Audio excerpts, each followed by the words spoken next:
I keep hitting back to like get out of the window that I'm in, and it keeps pushing me back to the previous page.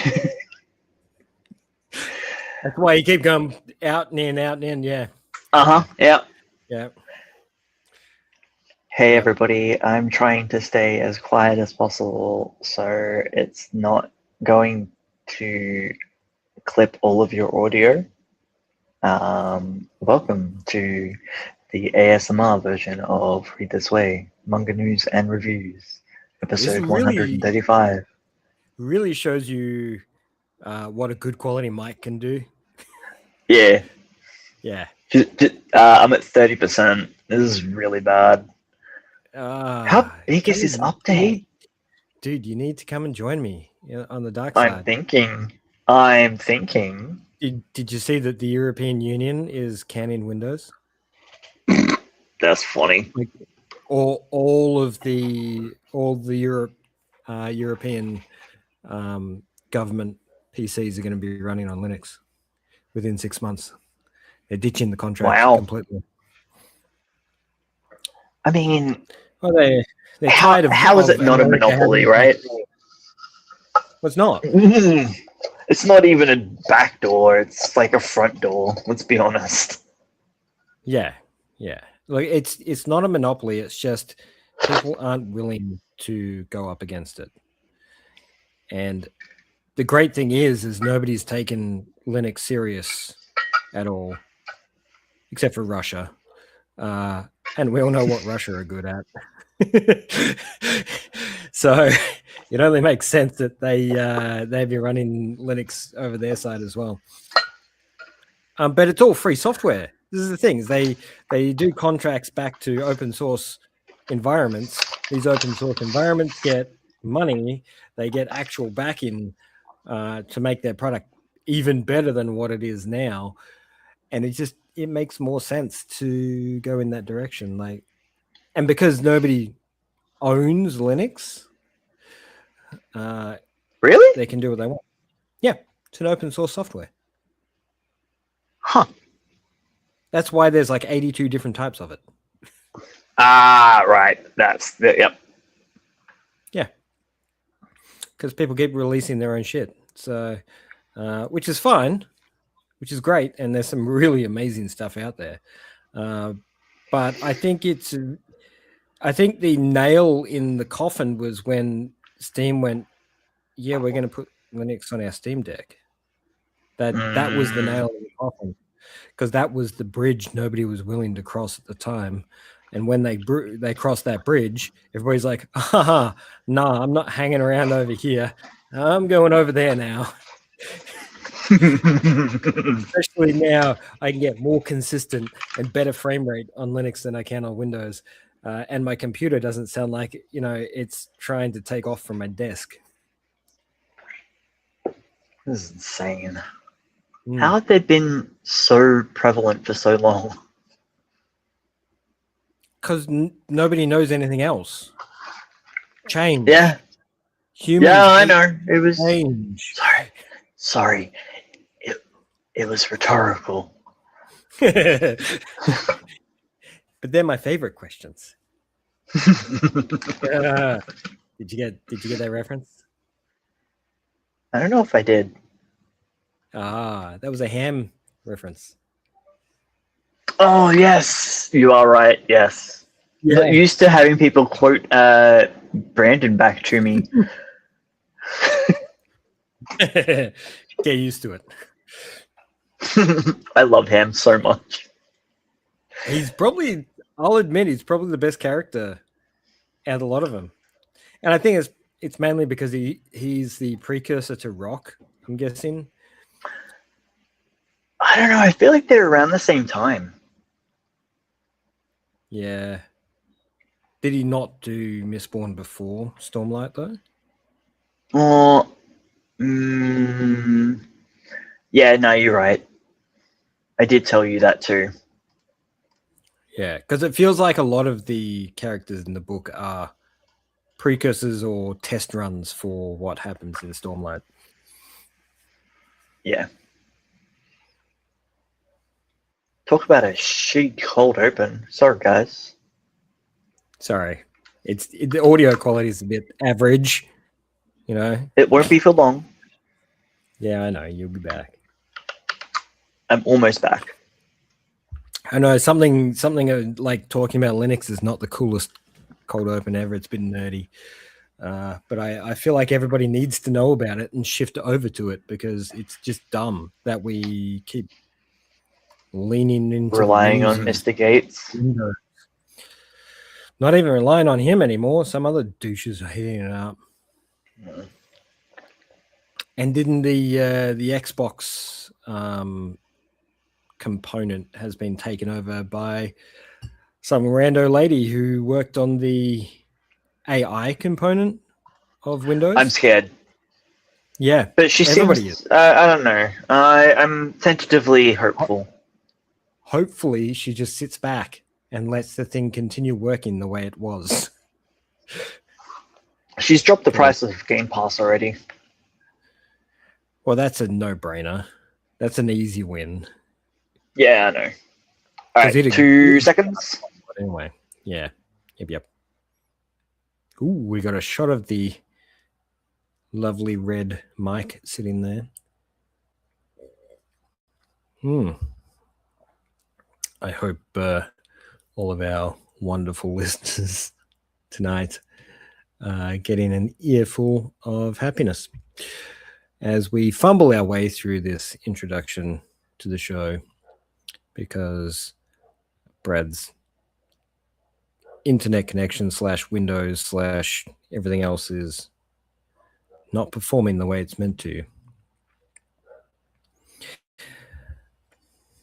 We should probably get into some sort of manga-based material at some point. And the thing that I normally talk about that Brad doesn't normally talk about is the one-shots. And it was really, like, there was not a lot this week.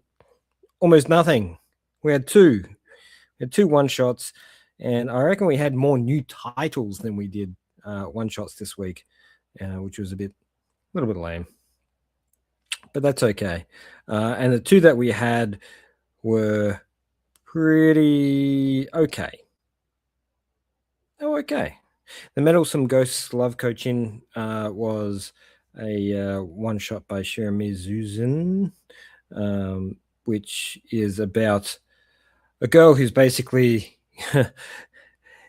getting haunted by a ghost who's trying to consistently give her love advice, which leads to some very humorous material. So it's a great piece of comedy work from this new mangaka, and it's got a lot of traditional tropes and other components to it that are, I don't know, a bit old-timey. Hey, what's up?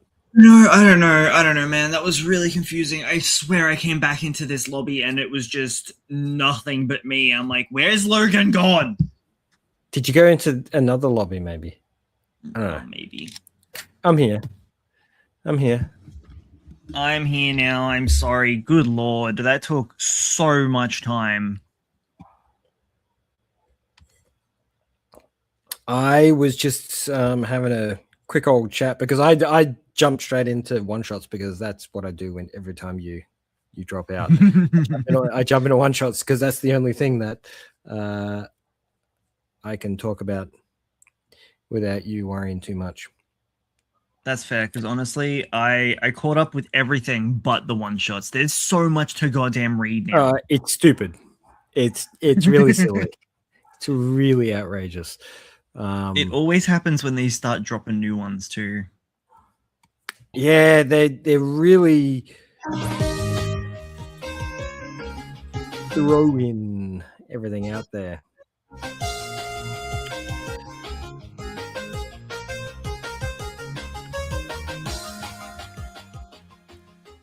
Oh, wait, why did I go to Manga Dex? I don't know. I meant Manga Plus. I hate to use this term, but it feels like they're just throwing shit at the wall and seeing what sticks. Yes, we've already established that that's what they do and are doing. Because especially the editors, they just are like, well, we don't want to do any work. Let's just throw everything at the wall and see what the next MHA is. Yeah, but without taking risks. They're just like, oh, what's trendy at the moment? Fantasy. So, you know, they throw up a bunch of fantasy-based material. And yeah, it just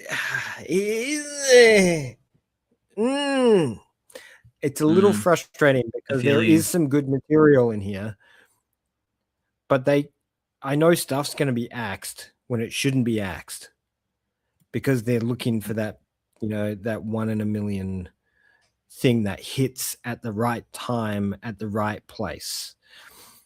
And it's not fair on things like Blobtopia or Smiley or stuff like that is unique or different or taking a stand to do material that challenges the reader in some particular way. You up to date with Blob, by the way? Yeah, man, it's so fucking good. I'm actually really enjoying it, and I think it's because I feels weird. Yeah, no, it's weird. It's weird. We're not doing it again ever. I feel like they're pouring a lot of themselves and their soul into this series, and it's fantastic. There's a lot of heart in it compared to, like, they had heart in their previous stuff, but not the same way. This is very almost autobiographical in a sense, I think, because yeah, the characters just behave in a very, very human way, but exaggerated, of course. And I don't know. I'm really super sad. You don't smoke cigarettes like this? Not like this guy does. This guy's looking for that hit. He's looking for that. He's chasing the first time, is what he's doing. Is he smoking cigarettes? Just a plain old cigarette. Smoky. I don't know if that's how. Smoky.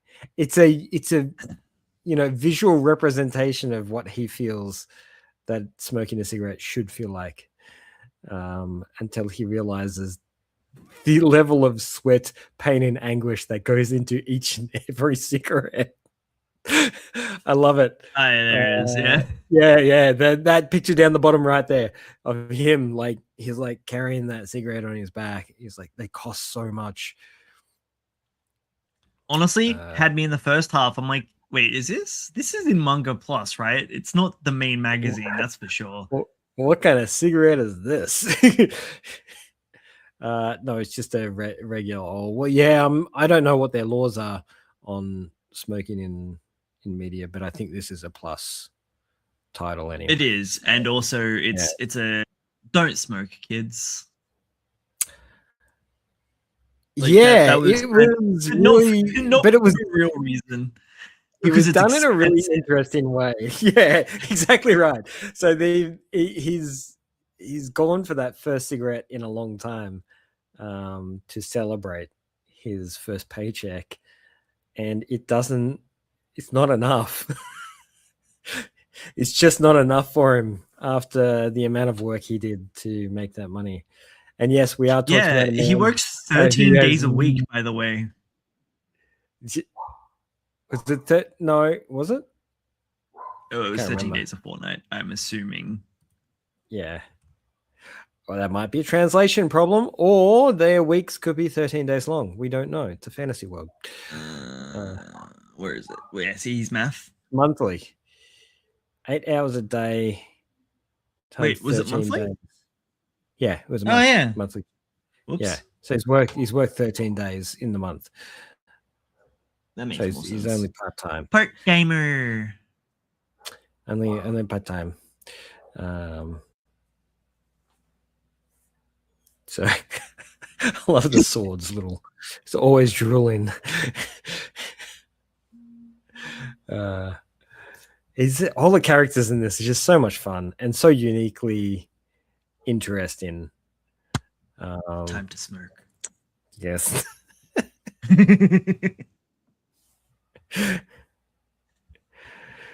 I love that he just runs back into the convenience store to purchase cigarettes.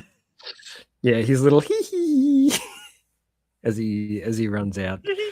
And I'm loving this guy who works in the store with him, with the mustache. The magic nerd. Guy. Yeah, he's a bit of fun. Weird little smoking ceremony that he's got going on. This is a lot of fun. I hope this keeps up and it keeps being silly, but also I hope it delves into the hero side a little bit more, which I think it will next chapter. Yeah. After someone's been kidnapped. Oops. I think it's your friend, the other guy that they work with. Igor. Is that his name? Yeah, must be the guy with the hair. I can't remember. Oh yeah, it says so right there. Yeah. Well, might as well just jump into this one then. What were your thoughts on the was it the chrysalis heart? It's pretty. It's so pretty. It's a real pretty series, and it's not gonna lie, they probably could have replaced her with a guy and it would have got a bit more popularity in a different section, but it's it feels like they're going for the Dommy Mummy. Yeah, and nah, at the same time. It's interesting. I don't know what their plan is, and I imagine they'll end up going into some sort of power fantasy at some point. They can't hang on this romance for too long. So the first chapter is pretty much the one shot, by the way. I don't know if you remember it. Very loosely. Yeah, so it's from the mangaka Okaeri Kajimoto, the mangaka behind Even If You Slit My Mouth. Which garnered some success. It did pretty well. Got quite a lot of chapters behind it. They also did the 11-page one shot too. Yeah. But yeah, like it's basically the exact same premise. It won't let you unless you have a subscription now, which is poopy. For a one shot? What the hell? Yeah, I know. Crazy. And I mean, Even If You Slit My Mouth was also pretty. But this was a Jump Plus title. Wow. Is this one? I can't remember. This is also, yeah. Yeah.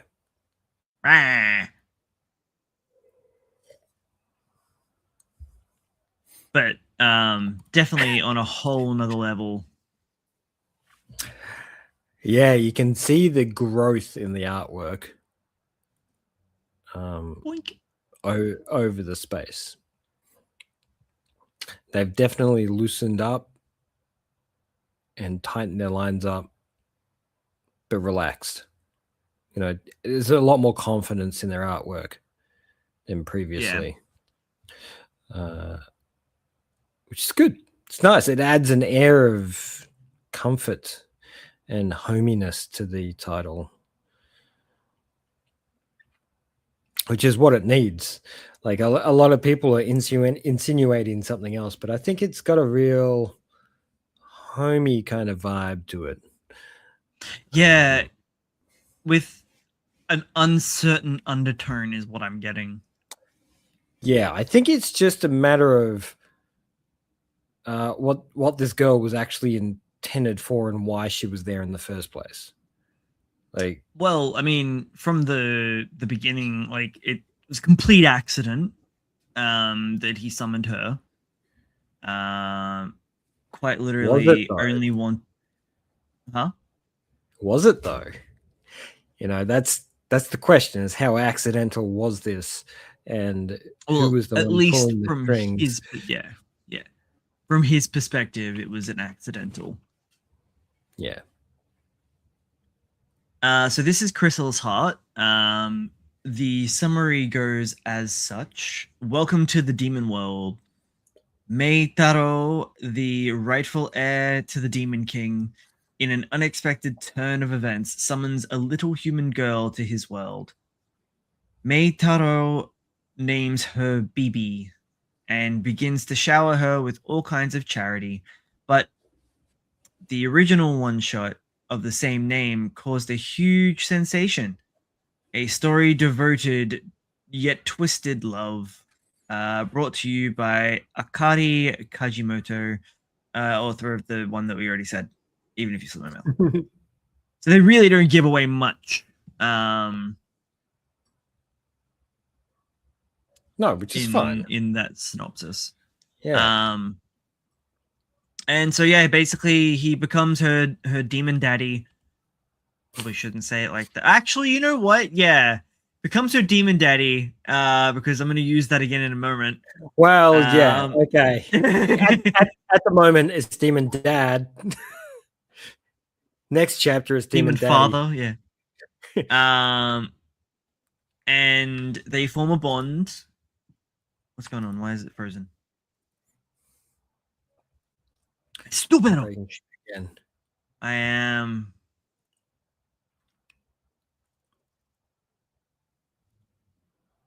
Wee. I said we. Whoa. Okay, that's maybe a little too far. Yeah. The demon. He sends her back. The Demon King is like, "Lol, you're not ready. You need to learn about love, my son or brother." Actually, I forgot that it's not that form of inheritance of the throne, which is hella sus too, by the way. Yeah, there's a lot of things that aren't panning out as you'd expect them, and I think there is more happening here than we think. Some nice handwork too. Yes, probably some of the nicest handwork I've seen for a little while. A lot of emphasis. And so he sends the brother to the human world to learn about love, to learn about the human heart and how to, I believe, strike bargains. So he can strike bargains properly. Is that he needs to learn the ins and outs of the human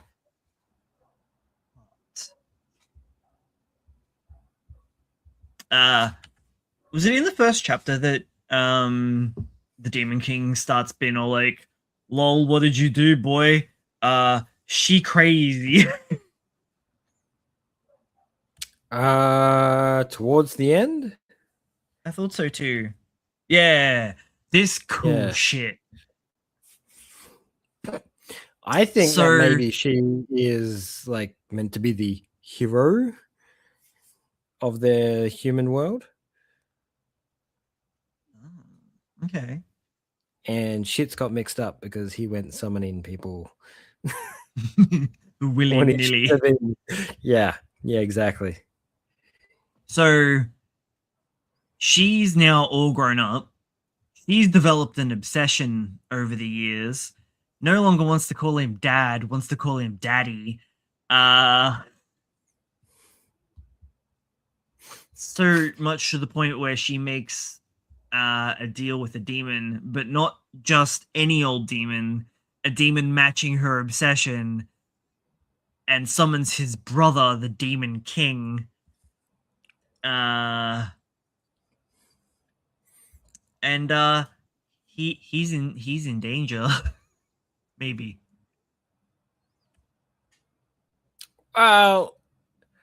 Giving like mad yandere vibes, but I don't know if that's where it's actually gonna go. I think things are going to just get interesting. I feel like this is a title that's all about crossing boundaries and confusing good v evil, lust v love, all that sort of stuff as it progresses along. Because it looks like, yes, yandere. With a little side of grooming. Well, I don't know about the grooming. This is the weird thing, right? It's only on paper. No grooming intention. There was no grooming intention involved there. He was doing something nice. So he was doing what he thought was right at the time. So I can't see the issue with it. This was a really fun. Chapter 2 really leaned into that goofy rom-com kind of component, but it was just her who was doing the rom-com component, whereas he was like, no, stop it. This is wrong. You're still my 5-year-old daughter.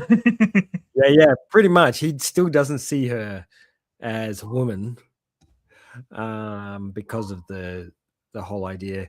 And so this is like the top right hand side here where she's got the spark in the eye when she touches his tooth. She clearly understands that demons aren't regular. They're not a regular part of society. I really love that he's the one with like addresses the potential grooming, and he's just like, this is morally just untoward. And she's like, yeah, but I thought demons don't have morals. And he's like, well, I have morals when they suit me, so fuck you. That's not true. Like, demons have morals. They have lines. They have rules. Yeah, I know, but it's funny for the bit. Yeah. It was fun. It was cute. Yeah, it's nice. It'll be interesting to see where it goes, but I hope they shift from too much of this kind of cutesy stuff and they shift into something that's a little bit more broad. I mean, from what I remember reading of Even If You Slip My Mouth, it was kind of similar with a lot of, it was basically like a supernatural rom-com. Yeah. I don't think I ever finished it. I think it was one of those other ones that we just got inundated with other things to read, and I ended up forgetting about it. That's right. But yeah, it's good shit. But if this series wants to survive, there's two things it's got to do. Like one of two things it's got to do, right? It's either got to go into power fantasy, or it's got to go into the more horny side of it, I guess. Yeah. That's the two directions it has, and I hope that it actually spans out into the more power fantasy side. And I'd like to see what's actually happening here on a broader scope, because now that he's shifted over to the human world and he doesn't have his demon powers, what does that mean for him? And how is he going to live externally to the house that he's in? So it'll be intriguing as to how this pushes out and what happens. But I hope, you know what I mean? Like, I hope it goes in a direction that is less just sitting around the house doing standard slice of life rom-com material. Burning cereal. Yeah, that was pretty funny. No, it's cornflakes. The way she was just these like, eggs are pretty nice. These eggs aren't too bad. No, it's cornflakes. Is it bread or rice? Cereal. Egg sandwich. Yeah, nah, it's good. The female character does push very hard to try and make him happy, but I think that's just a reflection of him saving her when she was younger, and the cookies were it's like the implication there is it was the same thing that he did for her, so she's doing the same thing for him. So dude, show us the Salt Bay panel, because that was hilarious. There. He's got the sunglasses and everything. It's so funny. So you get Simpsons reference and Salt Bay in the one chapter.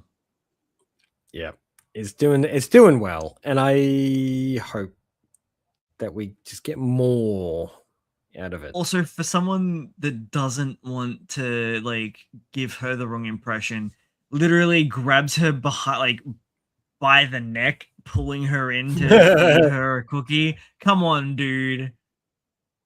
And then stroking the chin. Yeah.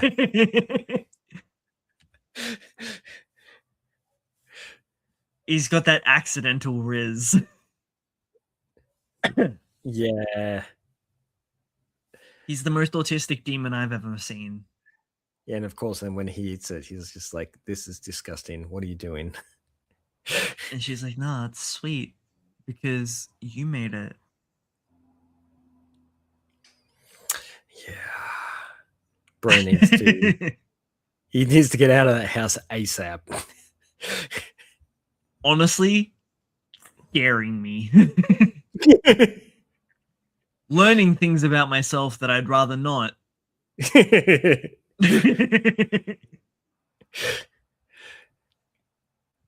Let's be honest, I've seen Future Diary. I don't want this longer. That's kind of the pinnacle of yandere at the moment, isn't it? It's honestly my go-to for yandere. I can't think of I think it just hits every trope and nail correctly. So edgy. Yeah. It's a lot of fun and so stupid. Right. It's like it's the same level of junk food that Death Note is.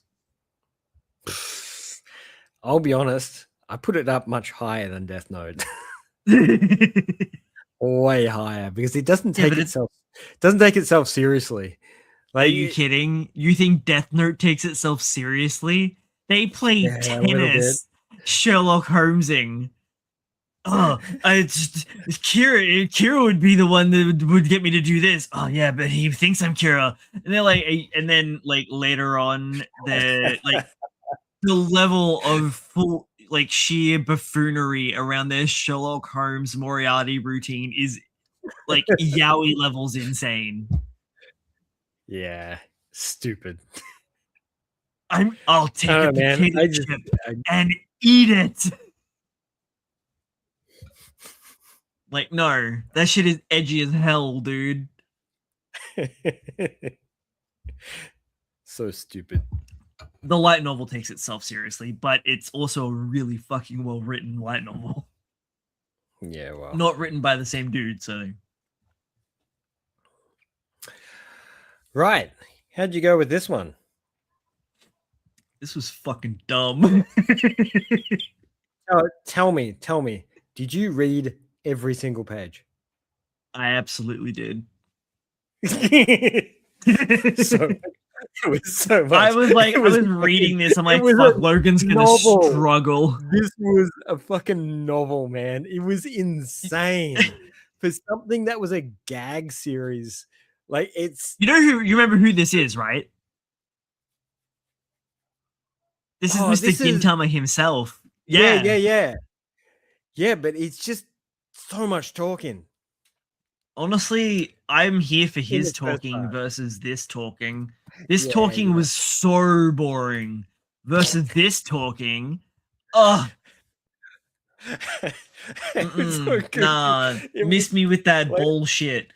Hit me with look, that I poop haven't- shit. Yeah. This thing had me in stitches almost all the way through. Oh, you want to know when I fell in love? I fell in love specifically here.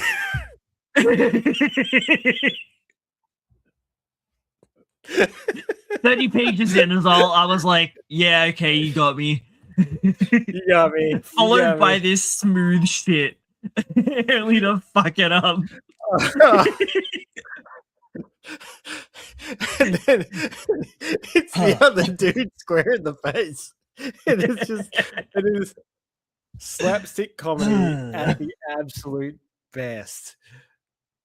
It is, this guy's a genius when it comes to this material. And I'm not, you guys know that I'm not a huge gag manga enjoyer, but holy shit. It starts off pretty damn strong, I'm not gonna lie.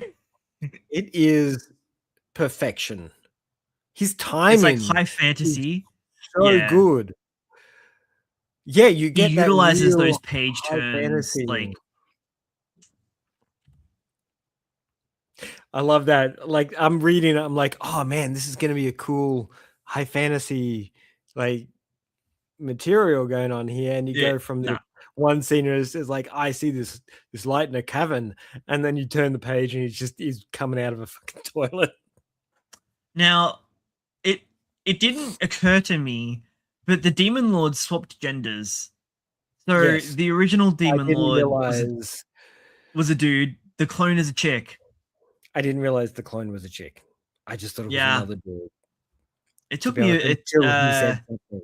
It wasn't until he said. Yeah, it was like towards the end. Oh, actually, it's literally right here. Yeah. Yeah, 8 pages. Yeah. Also, we don't know anything about this dude. We don't even know where he's come from. That he's not a huge fan of people from shoulder pad land. Shoulder Padtopia or whatever. So many pages running on that one joke. So many.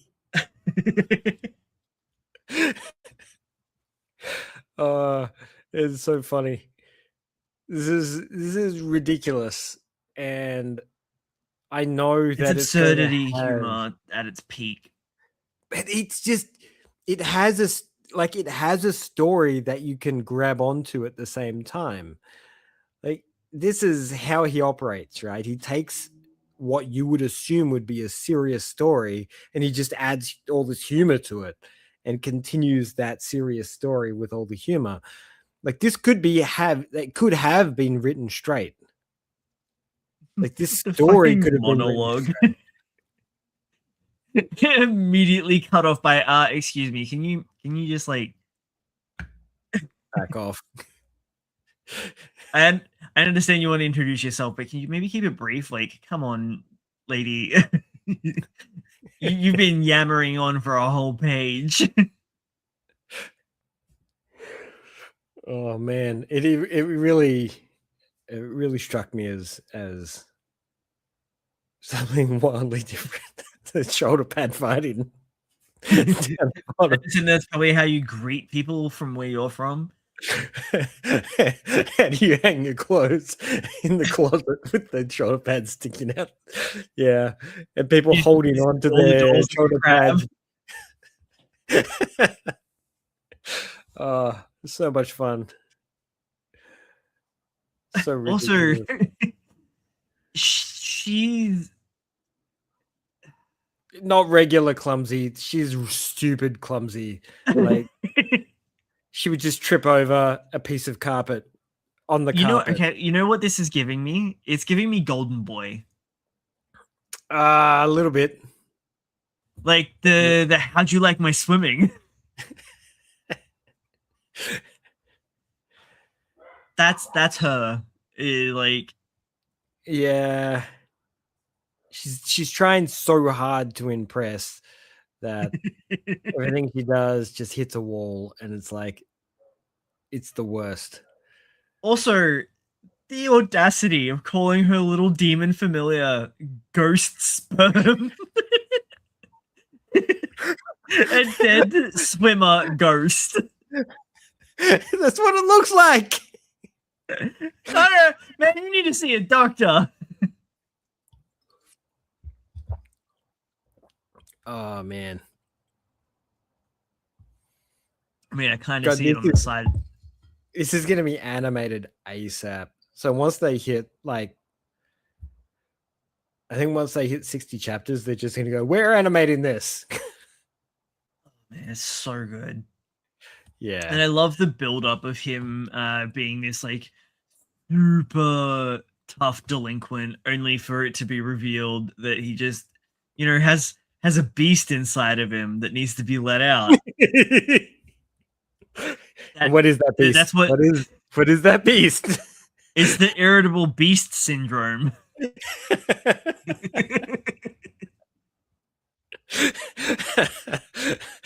Also sometimes referred to as irritable bowel syndrome.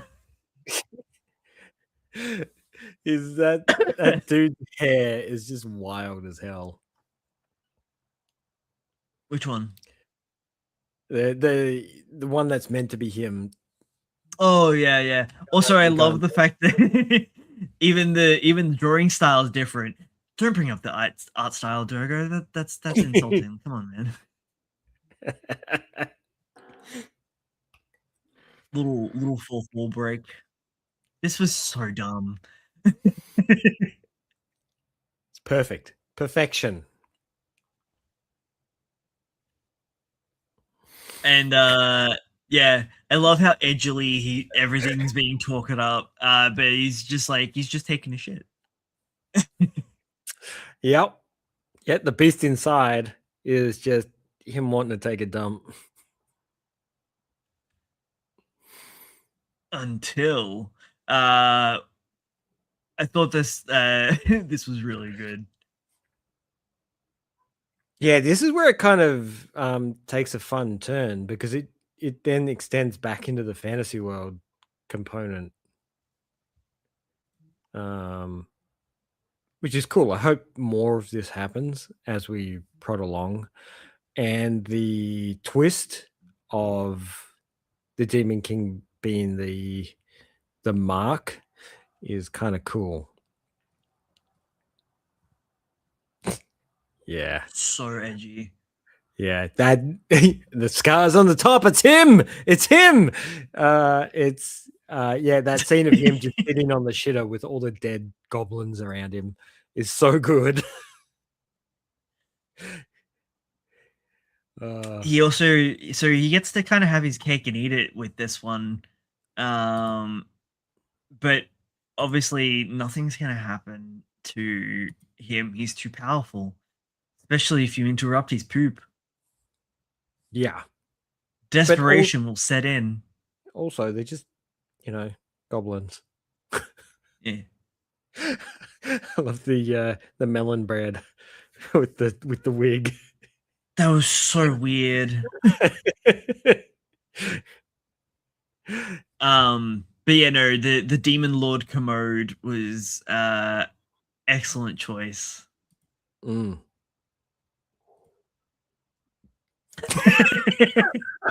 Oh man, I almost toppled off my chair when he did that. Like I was uncontrollably laughing. The fact that he was just picked him up and used him as a weapon because of his shoulder pads is just absolute humor. Absolute peak. It's just quite literally beat a motherfucker with another motherfucker. Yes.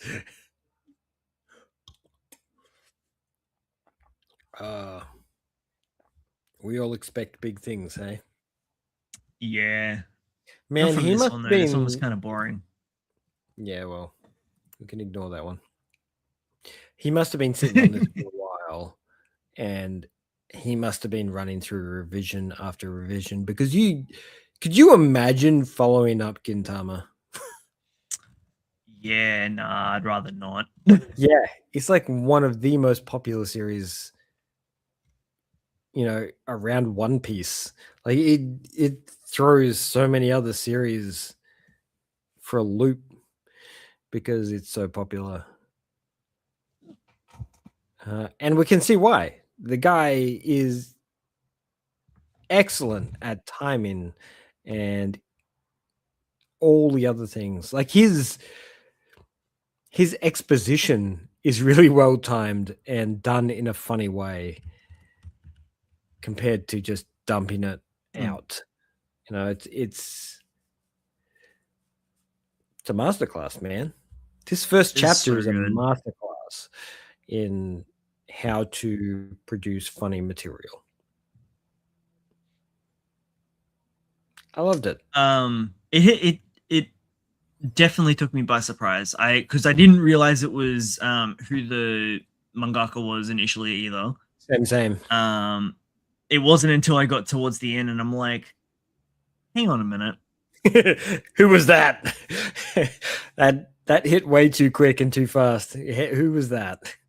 Because I've been keeping it in the back of my mind that we're getting a new one from, I forgot his name, Hideaki Sorachi. And yeah, I hit the comment section and was like, holy shit, this is the one. Because that the top comment was like, welcome back, the goat / gorilla, because that's how it was, yeah. Oh shit, they did do a Skibbity toilet reference. I missed that. Kinda. I don't think it was intentional. But it is very Skibbity. Now there is one more newcomer this week. I didn't get a chance to read it because I fucking forgot all about it. Did you read it? It is this one. Then I'll tell you. Oh boy, did I read it. Damn it. Yeah. Is it really good?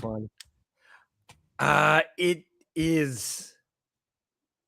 And it's that's good. It's 1,000 times better if you're a furry. It was actually a lot of fun. So basic premise: human lands on a planet that's beastkin. Yeah. Everybody's evolved from some kind of beast at some point, or animal at some point, versus apes. I flicked over a little bit. So from one shot viewed 1.95 million times, the highly acclaimed sci-fi story about beastkin and humans begins. Can't remember the one shot. Neither can I. If I ever read it at all, or whether we got it. In a memento, I'm trying to get up there. That's right. But it is very, very coded in the sense of furry material. So basically, this guy lands, astronaut. He lands, and yeah. Red Spring. Which one specifically? Goblin Knight looks cool. Both Goblin Knight and Iron Knight actually look pretty fun. Well, the artwork in this was seasoned. 2012 one shot for Goblin Knight. Iron Knight got a publication, but I think it was Red Hood short-lived. Yep. And Red Sprite, probably similar. Yeah, 17 chapters.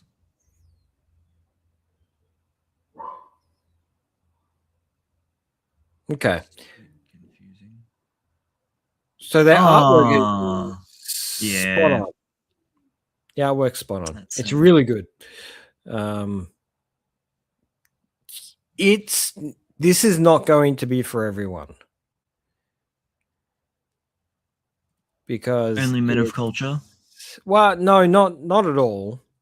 Like it's a really interesting premise, and I'm actually curious to see where it goes because I feel like it's going to be a similar scenario to Hero Academy, where the first couple of chapters are about the parents, and then you get a story about the children. Right. That's the vibe I'm getting. I could be horribly wrong, but that's the kind of vibe I'm getting. So basically, this human lands on this planet, and the locals take him and examine him. They have to keep an eye on him. They have to work out whether he's dangerous, whether he's got some sort of pathogens or anything like that. So they scientifically survey him, and the girl is the female cat character is the one that heads up that research for the government. Pretty much exactly 1-to-1, doesn't it? Is that the one shot? Yeah. Yeah, it is. It's 1-to-1. So the one shot must be just the first chapter. Same as Chrysalis Heart. Yeah. But we got a drop of chapter 1 and 2 at the same time. Oh, true. Because it's like 106 pages for this. Yeah, it was a bit of a, excuse the pun. It's a bit of a beast to get through. But at the same time, it's not. It's actually a really easy read. The text isn't difficult to get through. It's pretty simple, and there's a lot of fun little annotations to it because he, as a human, is seeing this world for the first time, but he's seeing all these creatures as I wasn't sharing, my bad. No, that's right. As the creatures he would have seen on Earth, right? So he sees her as a cat. He doesn't see her as this is what I was laughing at. Yeah. Yeah, she's just like, what's going on here? And she's asked, oh, wait a minute, the right-hand side or the left-hand side? Because the right-hand side. The right-hand side's a lot of fun. That's the page I sent you, where he's like basically laser pointering her. And the monkey's like, what are you doing? What the hell's going on? Instinctually, she's reacting to him in a particular way, but she doesn't quite understand because there aren't humans on this planet. Yeah, so that brings up the rationale that she shouldn't be reacting this way because they've never interacted with humans. No, but she's behaving like a cat. Yeah, but so she's behaving on instincts that she's not familiar with. Yeah, okay, what about these instincts then? Okay, if you read that, it's completely different to how you see that. So she sees it as warmth. Because you know how a cat nestles in and gets warm? That's because they love me, Logan. Yeah, that's what I'm saying. Like cats love you because of your warmth.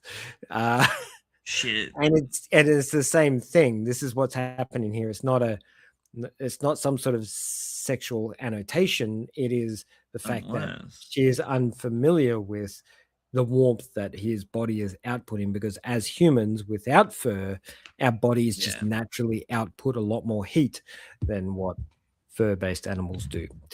Especially when you're ripped and sexy like he is. Well, he's pretty solid for someone who's been in hypersleep for like 6 years. Yeah, that shit should atrophy. What the hell? Yeah, that's right. So he's wait. That's misinterpreted. So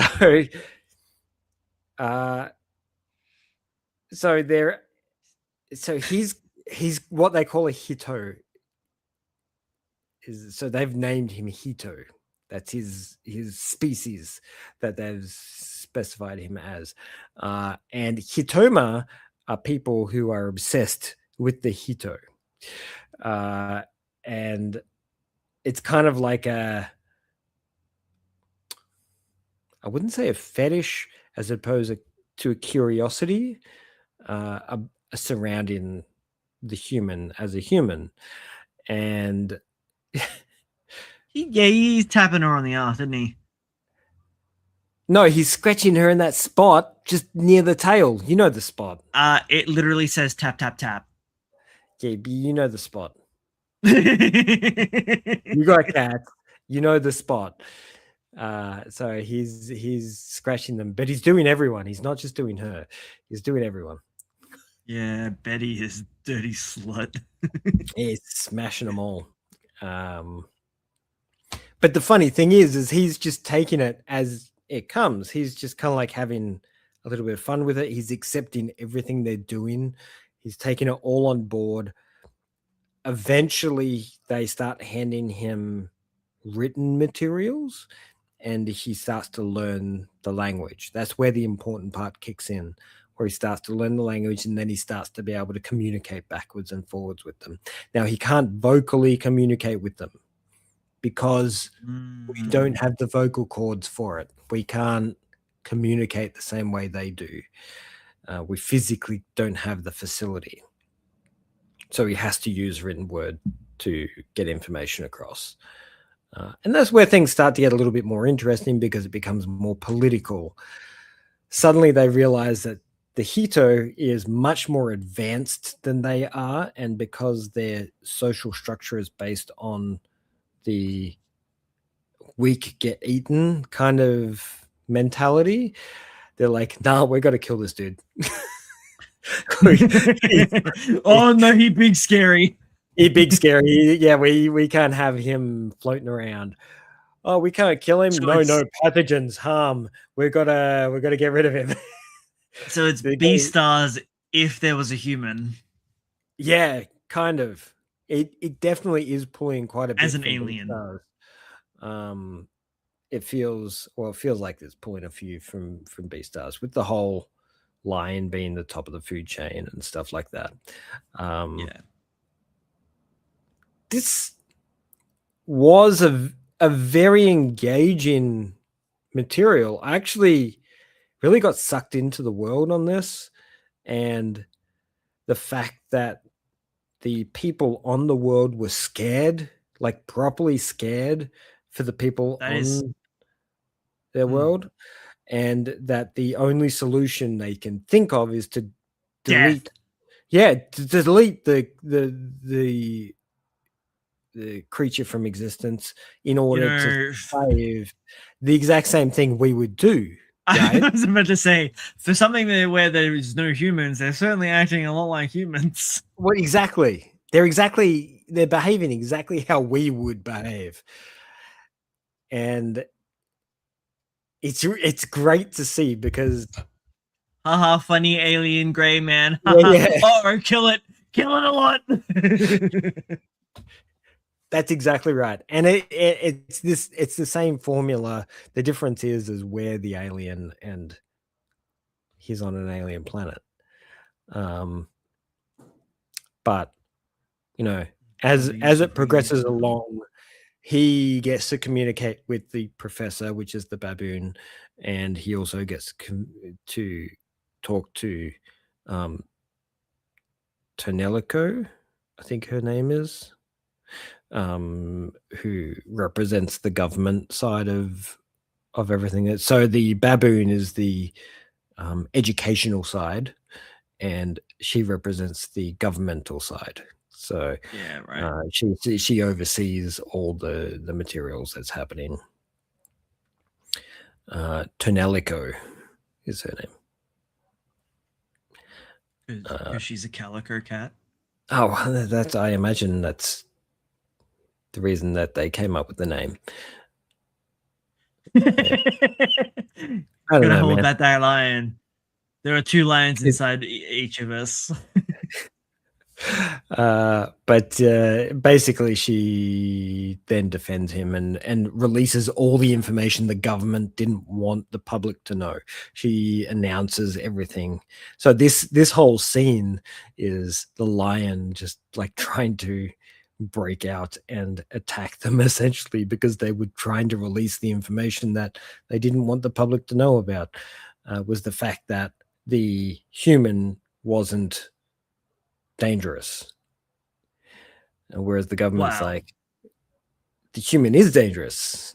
I mean, he's right. But yes and no. And the reason that he's right is that if humans did come down to this planet, things would be destroyed. Yes, definitely. Her defense is he's the only human.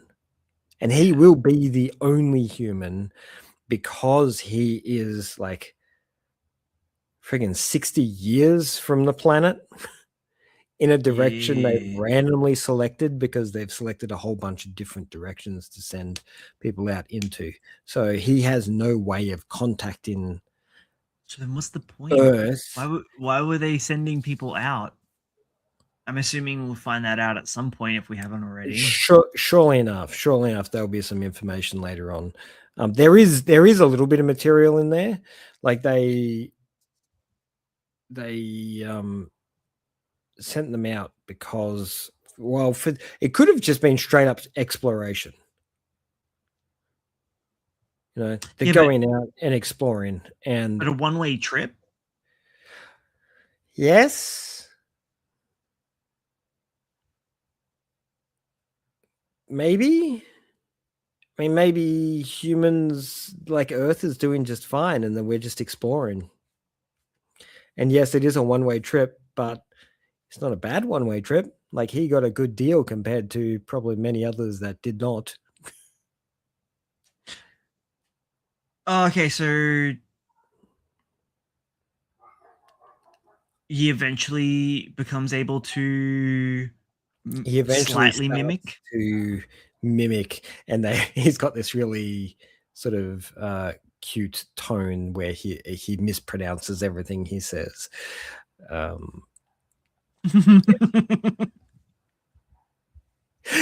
Yeah, it's great. I don't know where it's going to head from here. This is some of the previous work. A lot of body shots of dude happening. Okay. They've definitely come a long way. They have, but at the same time, initially they've started with a really good structure, a really good knowledge of how to plan things out on a page.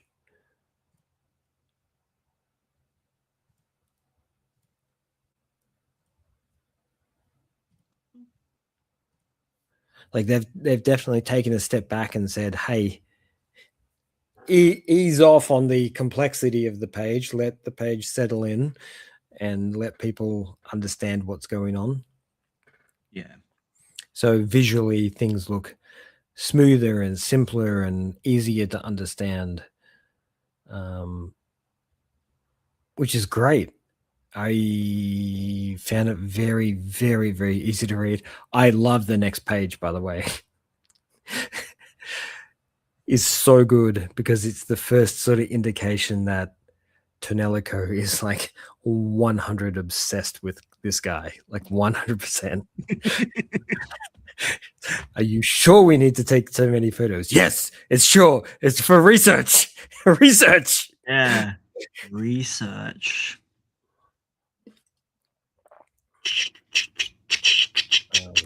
Yep.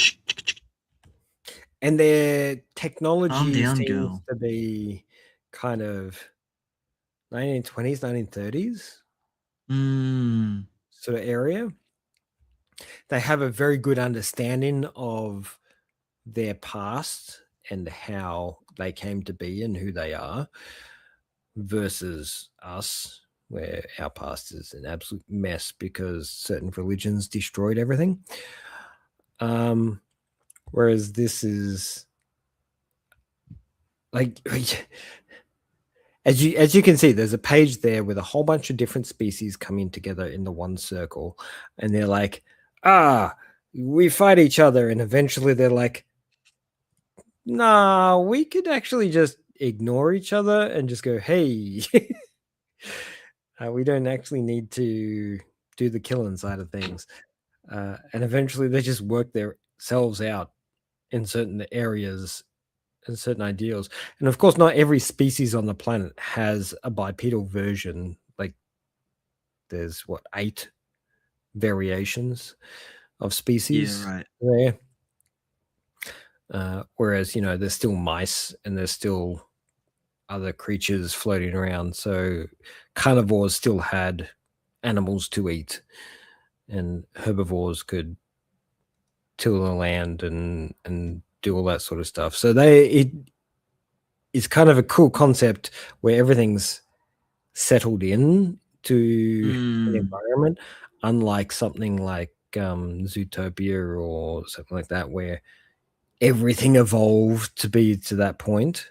So to have herbivores and carnivores, you've always got that tension between the two types of creatures, whereas this was only a certain level of species that evolved, very much like us, where it was technically just us. Yeah, this was hilarious. It's because he swam in the pool with the other animals, had an allergic reaction. Which is like a given. Like humans are going to have a reaction of some kind. The doctor's really cool because she's super racist and hates him. The doctor's really cool because she's super racist. Yeah, but she's got a reason. She's got a reason for being racist. And this is one of the reasons why she's racist. Is because Tonelico was like super curious. She's like, oh, well, if you can handle it, we can handle it. So she ended up eating something from his fridge. And humans, right? Humans can eat almost anything. We can eat, like, I have witnessed the fires of hell. like the stupendous amount of things that we can eat compared to what animals eat. Like dogs die if they eat chocolate, and birds explode if you feed them too much bread. So where it just shows you the expanse of what we're capable of versus animals of a less broad range of evolution, let's say. What did she even eat? It looked like some sort of pepper. But the thing is you don't know because it's material from the planet. It's an alien, I forgot. Yeah. So he's collecting things from the planet to work out what it tastes like so he can try and make food from Earth to show them what food's like on Earth. So he's going through and just tasting all these things and exploring all the different flavors and options they have across their planet. And of course, they're feeding him stuff they would never eat to find out whether he would eat. So just keep that in mind. Yeah, keep that in mind because they clearly were feeding him stuff that they would never venture into. So he's got this like big pantry full of just random shit they would never ever touch. And she's like, oh, well, if he can do it, I can do it. And of course, it must be the spices he mentioned. Yeah. And ends up, of course, cooking herself internally with the spices of that.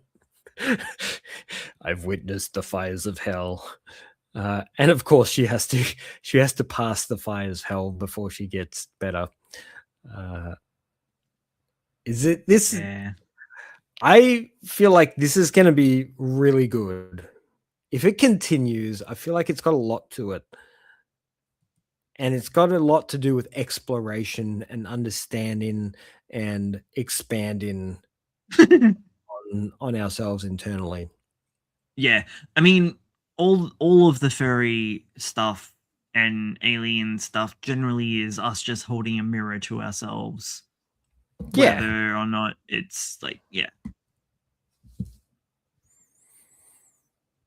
So this is on Manga Dex, the one shots from 2024.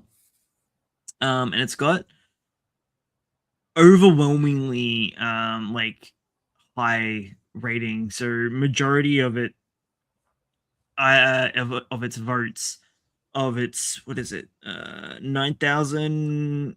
No, it's not. I can't count. How many is that?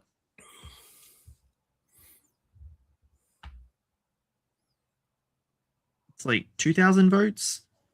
The majority of them are tens and nines. There is like nothing below a 7. Actually, there's nothing below an 8 in triple digits. It's oddly well written and beautifully refined in the artwork. I don't like. How long's this person been 2012 operating? was So yeah, it's their initial. one of the ones that I saw. Yeah, the Goblin Knight one shot was from 2012. Right, so they've been operating since 2012, which gives them 14 years. Okay, that's understandable. That's understandable. That explains why the material's so good.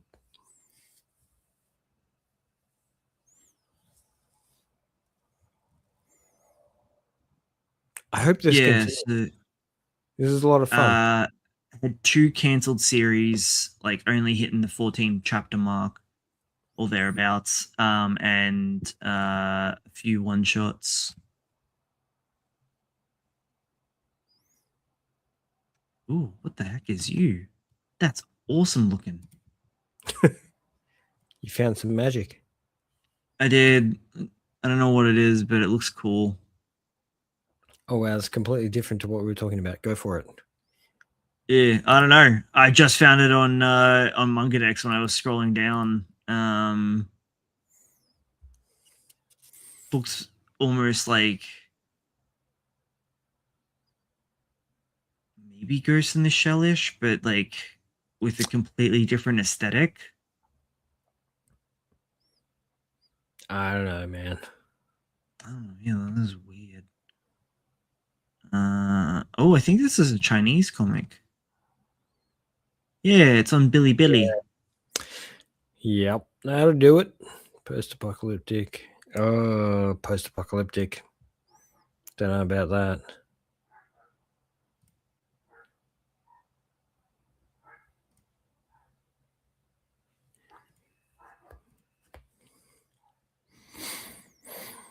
Dang.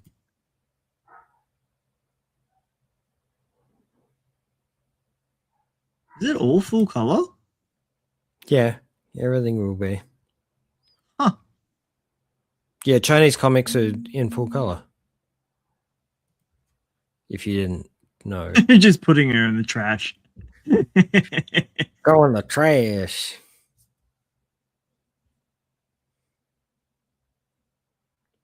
Interesting.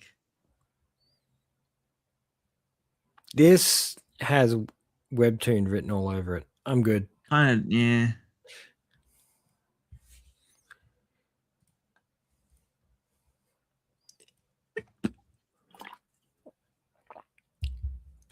You got some news for us? That would have been really smart for me to get organized, wouldn't it? Yeah, I know. Been It would be. good thing I did. Unless you want to talk about anime first. While you get that. We can. Yeah, I do have it organized, Logan.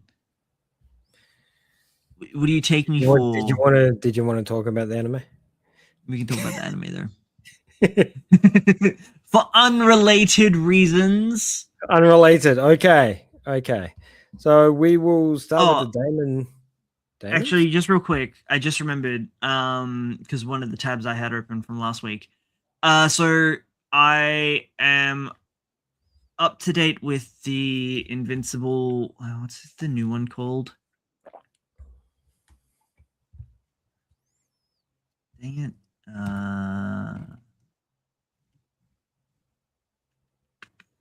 Featured. The Invincible. Yeah, the new martial arts one. The one that I This one. have not read. Um, Subaru the Invincible, yes. Subaru. There's only 2 chapters out so far. Out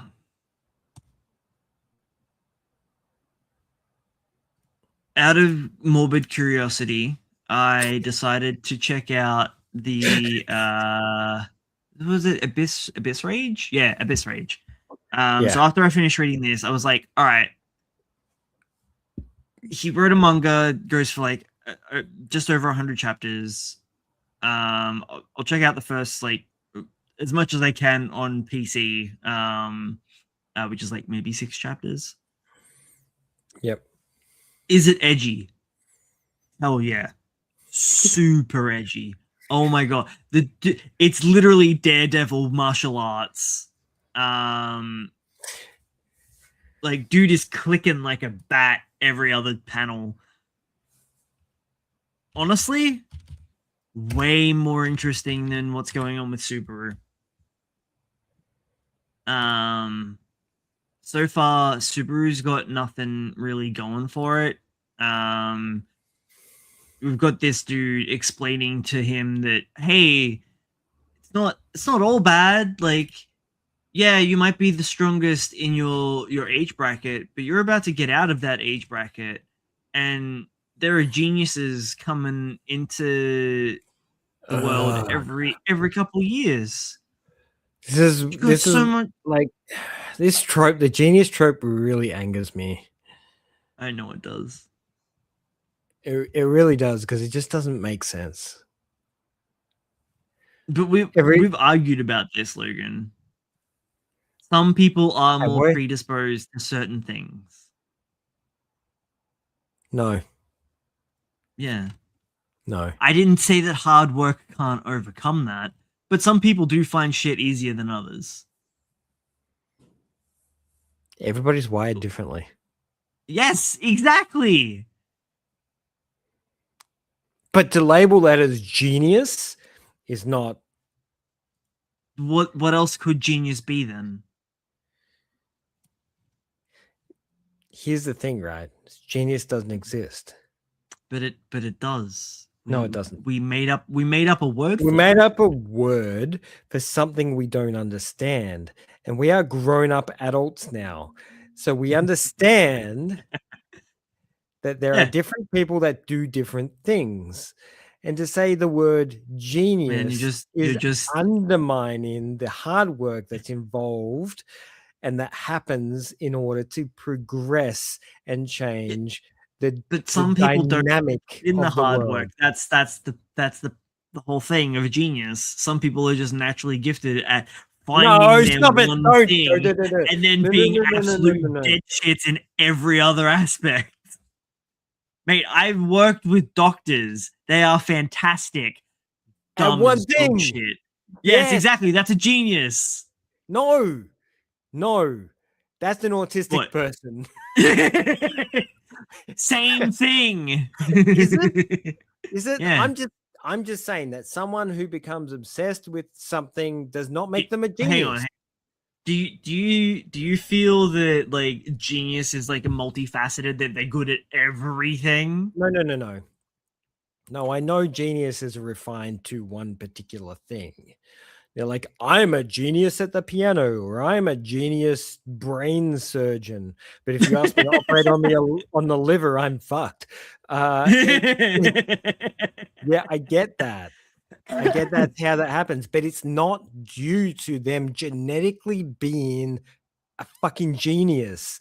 It's because they become obsessed with one thing and they just train that motherfucker, and they just keep training it until it's exactly what, they want it to be. They keep taking the photos of the trains. That's what they do. But some people are reading Tolkien at 2. But not fucking understanding it. What is the point? What is the point at reading Tolkien it too. It doesn't mean anything. They're just reading words. They're not actually understanding the material. This is the difference between growth and Everybody, I got understanding him. and progression. Bought Don't myself you so much time to get the fucking- news ready. God damn, you bastard. Yeah. You know this shit gets me fired up. It's because Hate you're the wrong. term. It's just dumb. It's just dumb. There's no such thing as a genius. There isn't. Big fat Why? lie. You should know you are one. Yeah, nice try. This motherfucker's been working for 47 years to try and work something out. You think he's worked something out? Nah. Sounds like you're just trying to take a big shit. For 47 years. She's being quite a... Just squeeze it out. Squeeze it out. Nah. Hang on, where is it? Okay. Yeah, come on, bring the news out. I'll bring up the translator. So Abyss Rage is there for you to read in its entirety. I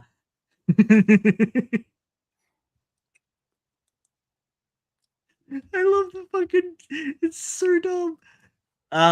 So boy and girl grew up together. He blind as shit. Her daddy's martial arts instructor and wants to give the dojo to him, and he's all like,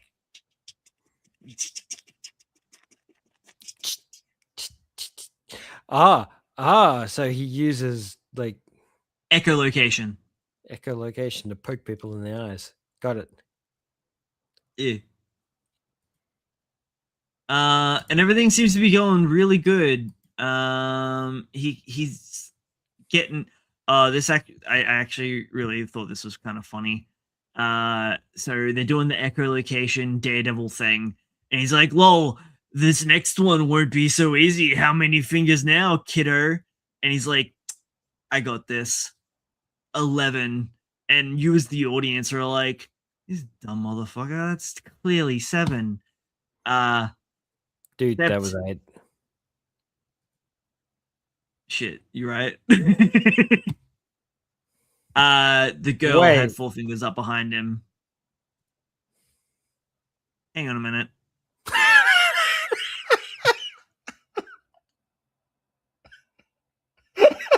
Are you okay? I disagreed with you. Sorry, I thought he had the full hand out on that side, and so all I saw was 5 and 3. I didn't even question you. I was just like, "Yeah, no, you're right. I'm wrong. Sorry." Sure. Sorry. Fuck, I'm a bit of a sub in this. Anyway, the girl had 4 fingers up behind him, so you're like, "Oh, he was actually smart. Oh my god." No, he's not smart. He just no, he's a genius, Logan. He's a genius. You don't get it. No, he's not a genius. He just does something that's impossible. Yeah. So they have like this really cool little dynamic. You get all the backstory, and then there's this really big dude. Where is he? Oh, actually, hang on real quick. The dad teases him about what a boob feels like. The part under a woman's upper arm is just as soft as a titty, and so he goes into his bedroom and he's like, and then the dad's all like, "I see you are a normal boy after all." And he's like, "Who is it? Get out of my room." Nice. And so yeah, they're all training and having fun and loving life, and then we get this dude. It's like JoJo's level. This JoJo's level around with a knife. Who just walks around with a knife like that? I'm pretty sure you get pulled up for that kind of thing. Yeah. And so he kills the dad. and Did he kill him? beat. Or did he... Yeah, he's dead. Beats the little blind boy a lot. And then takes the girl. And she was like, "Lol, I never loved you, bye." To protect him because she just watched her father die and her husbander get the shit kicked out of him by this big black man. And yeah, the gift that she was gonna give him was some wings, and then he rages in the abyss. So edgy. Oh, dude, so edgy. Was it 3 years? 3 years of just training in the darkness. Dude, he's blind. Do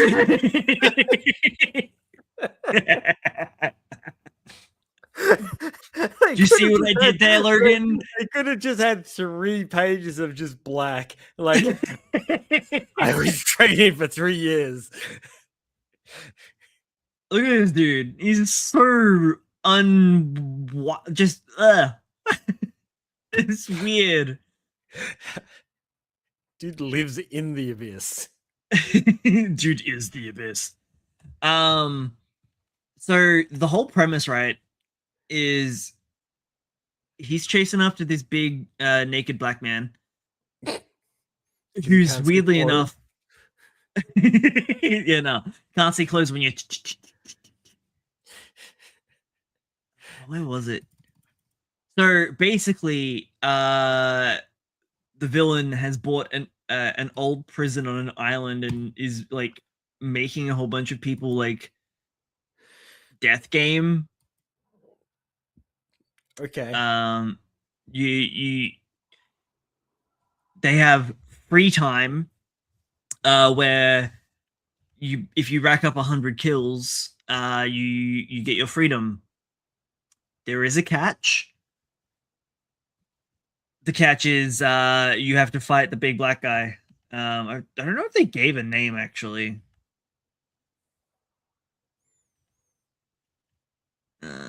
Where is it? I'm trying to find one particular page. Yeah, there he is. Okay. So he really is just running around butt naked. I told you. That's his thing. God, get back. This is the one that I sent you the screenshots for. That the creepy dude that was like blackmailing one of his students.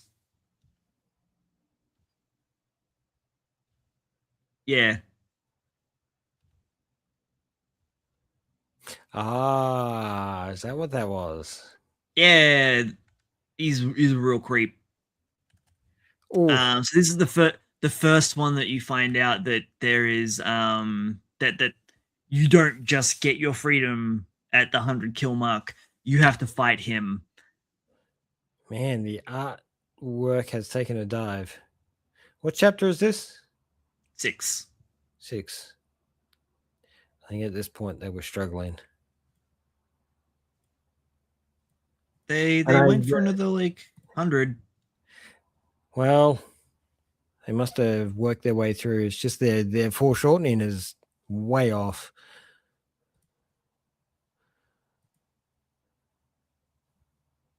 Like that right arm. So where he's squatting with the sword. Yeah. That. Yeah.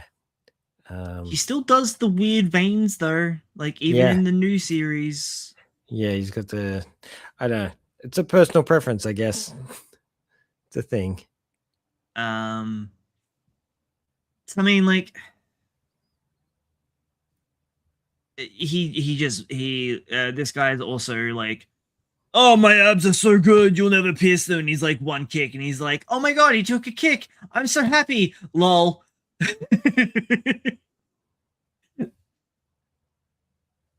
I feel like I just got hit by an actual spear. I think I'm gonna die. This is okay. This is the confusing part, right? Like, Mm.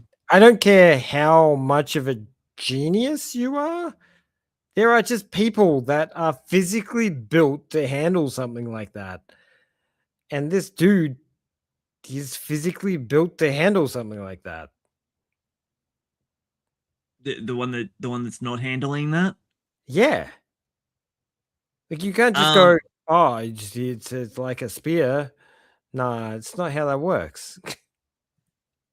So people are now comparing it a little bit to Bucky, because his dad, the one that trained him, was the world former number 2 MMA champ, and everyone's like, "Oh, good." Number 2, it's got nothing Yeah, like no. Bucky. They're all like, "Oh, someone has a chip on their shoulder and has raised their child to be everything that they couldn't be," I guess. Yeah. Yeah. I don't know, man. I don't think it'll last long. No.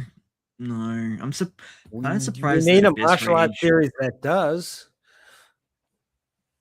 Because Abyss Rage, like it started 2019, and it won't tell me when it ended. That's rude. 100 chapter was it? Oh, it just tells me to subscribe. Hang on a minute. Also, Enigmatic is still really, really good. Of course it is. It's weird. It's also throwing a lot of history at us now. Yeah, in a JoJo's style kind of way. I feel like this thing is very JoJo's influenced.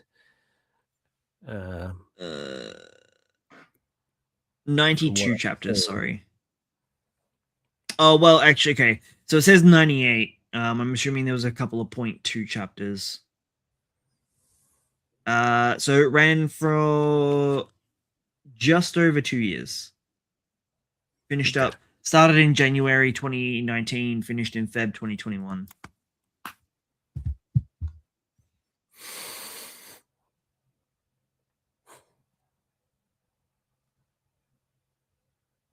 Well, let's hope something comes out of it. Okay. Let's talk about the animes. Let's talk about the animes. What did you there want was to a whole talk bunch about? of animes. Well, how much of the animes have you watched? I only watched like 2 of the animes. Actually, no, 3 of the animes. I tell a lie. Ooh. I watched Witch Hat. Ooh. Did you watch The Witch Hat? Yes. Yeah. Witch Hat, Marriage Toxin, and Demons of the Shadow Realm. Oh, nice. Cool. Witch Hat was what you wanted it to be? Honestly, that was 1-to-1 for chapter 1. I was not expecting Keyfree to be British, but apart from that, yeah. Wait, did you watch sub or dub? I watched the dub. Yeah. I think they just took a bit of creative liberty with that. Yeah. I mean, it worked. Well, he's blonde and white, so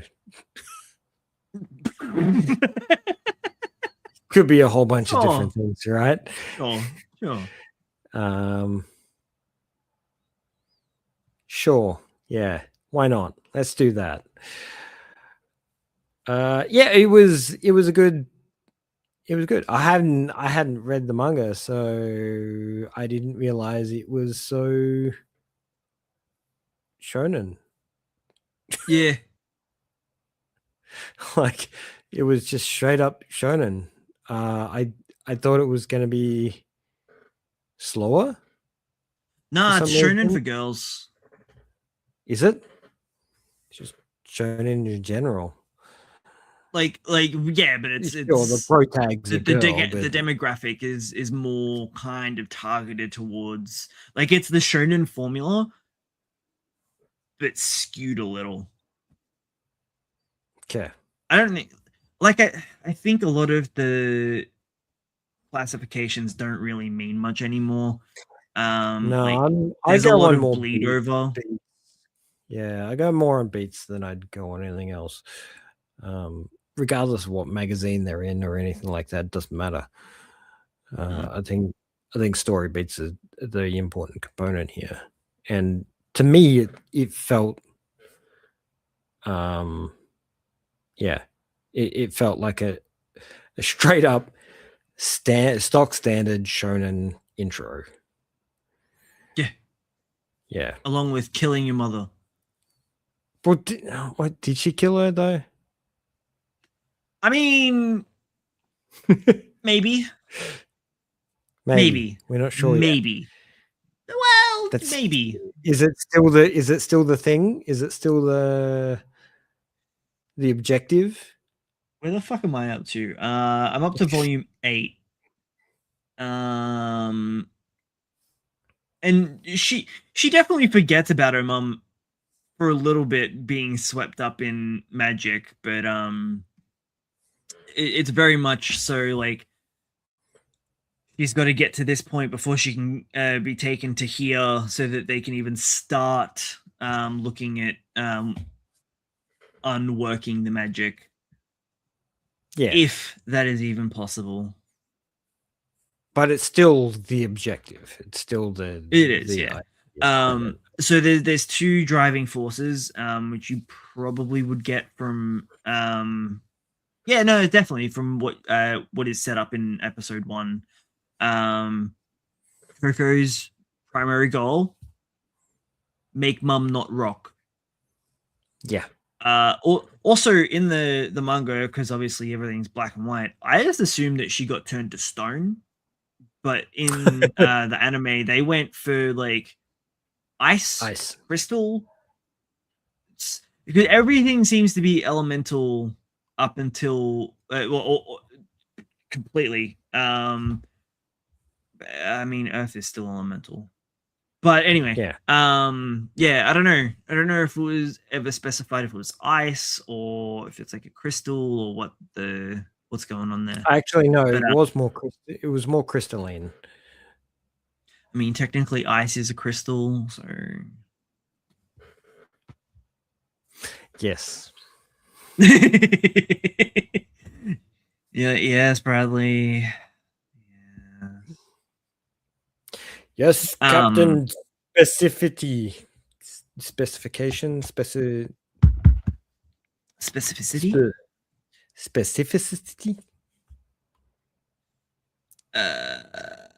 Yeah. So I was like, oh yeah. I mean, it looks prettier and like much more fantastical than if it was just rocks. Yeah, definitely. Like visually, it looks more appealing than just boring rock. And the whole thing was visually appealing. It's quite a beautiful, so pretty piece of work. Yes. Well, actually, they had a few years to work on it, right? Yeah. All 3 of the ones that I watched seem to use and hide quite well their 3D or their use of 3D. The use of 3D was very skillfully produced, like the way it should be, to make it look like actual 2D hand-drawn animation as opposed to standing out like a sore thumb. I think it did it very well. The little storybook sequences that they do exposed it a little bit. Expose that 3D element a little bit, but all the other components are very well hidden. Yeah. So something that the anime you do miss with the anime is all the gorgeous paneling that you can't do that on every scene. I know, but also just the that little flashback sequence in the manga is portrayed in such a way that it's You get like a elaborate. really nice, like it's like Coco telling a story. So it's portrayed in the book like it's almost like she's telling a fairy tale. And so like there's like a panel of her and the witch on a scroll, instead of just like a standard block panel. And the whole setting has got like this massive filigree around the side of it, with like vines and shit. It's just which obviously you lose out. I mean, they didn't have to, but I can understand why they did. Do you know why they did? They would have added like an extra 3 months onto the schedule. Good.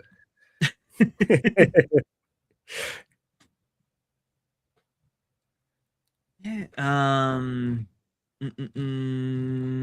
was trying to find. That's annoying. Yeah, no, it was great. I've only watched the first episode so far. What were your overall thoughts? Like I said, it was a lot more shonen than I was expecting. Definitely has like a softer tone visually to a standard shonen, but the story progression, beats, and sequences were very in line with everything else. The dude housing 3 young girls in his house was interesting. You're like, that was a choice. Yeah. Like I get it. Make it weird, Logan. Yeah, sorry. I didn't want to make it weird because it's a regular, it's almost a trope in these series. It's not just one man housing 3 to 4 girls. It's 2 men housing 3 to 4 girls. Okay. Still, yeah. Is that better or worse? Not just housing them, but raising them. Which is grooming them. Wow, I didn't want to say it. It just I understand they're there as a representation of extended learning versus more of a aspiration, like a, I don't know. They look up to them, but they don't look at them as in that particular angle or light. Yeah. They are an educational tool, let's say, as opposed to anything else. It just as soon as I saw it, I'm just like, that's a little bit weird. But maybe it's not in that world. I don't know.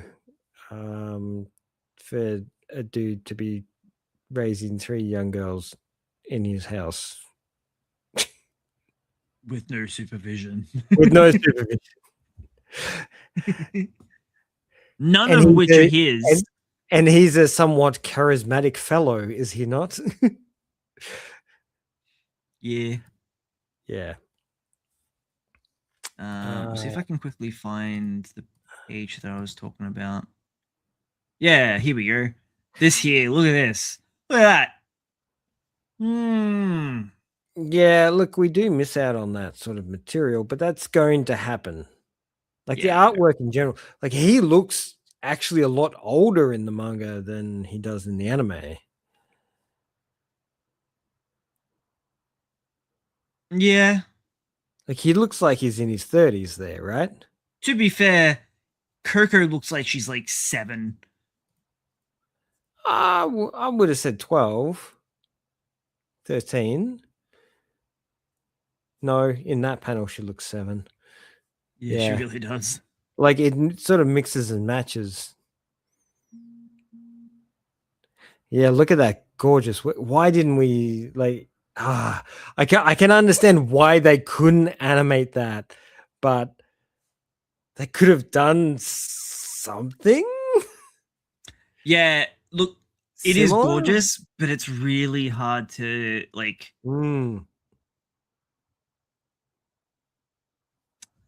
recommend someone watching it over reading it because of how like this is a monthly comic. Yeah, and rightfully so. Like the visual work is just stunning. But people should be doing both. If you like Yeah, the absolutely. anime, you should definitely be picking up the manga, because it's a whole different standard. This was done so beautifully in the anime as well. I was very happy with this scene where he comes and grabs her from the shadows like a creeper. Snatches her up. Snatches her up from her bedroom, no less. Stop it! Stop it! That's Keyfree. He's a good boy. I like the very defined representation of the spell on his boots as well in the anime. They did a solid job showing that. Oh, mom! So oh, mom! You're done. Mama. So yeah, I was a little thrown that it was so pretty in her demise. And also, look at him. You don't he's like, oh, I've collected another. Stop trying to get away from me, child. You're mine now.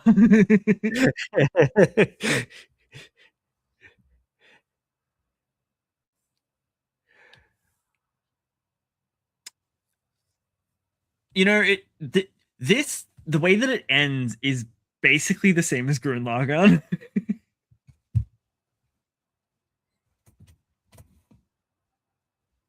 Up in the air. Yeah. With a whole new world to explore. Yeah.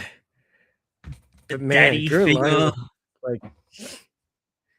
Like peak. Nothing matches that. Look, I will admit I've only watched because this first episode covered a fair bit, didn't it?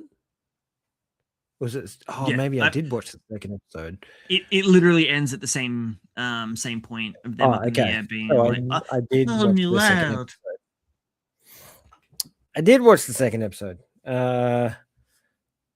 which was interesting. Oh yeah, because you would have got to see all the girls at the hovel. Yeah, at the house with the magic window that goes to places. But you didn't get to meet the other daddy. Not yet. What's his name?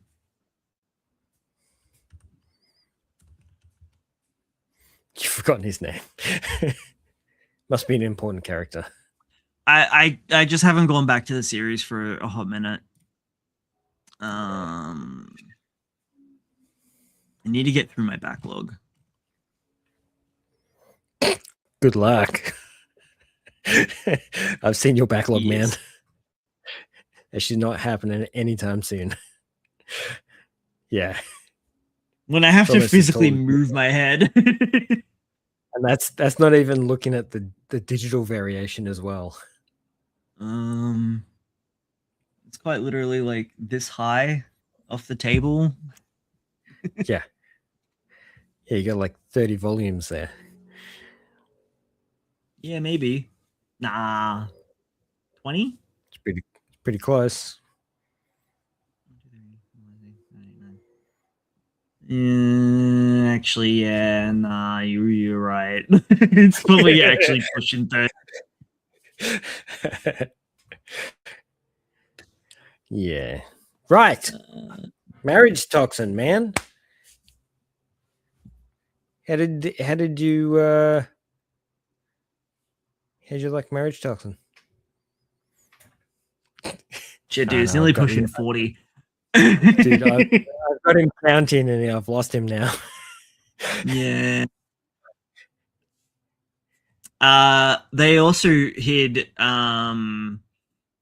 the 3D very well in that one too. Yeah. Who did Marriage Toxin? It was Bug Films did Witch Hat, Bones did Demons. I know it was Bandai Namco did something. I saw them at the start. I'm pretty sure that is them. Was it them? Oh, what did they do? They're at the start of, you're right, they're at the start of something. Oh yeah. The other witch that's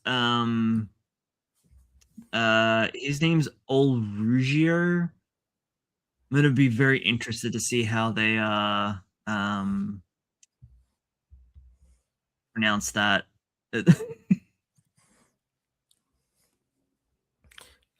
It'll be good.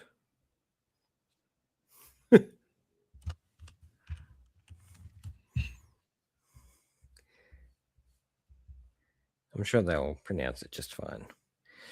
Honestly, the two of them give like mad BL vibes. So they're being raised by two gay dads. No, Marriage Toxin's Bones, man. I don't really. It's Bones as well. Bones film. Different group. Same time, but different. But but who's Bandai Namco? What were they maybe the publishers? Yeah, they might be distro. Yeah.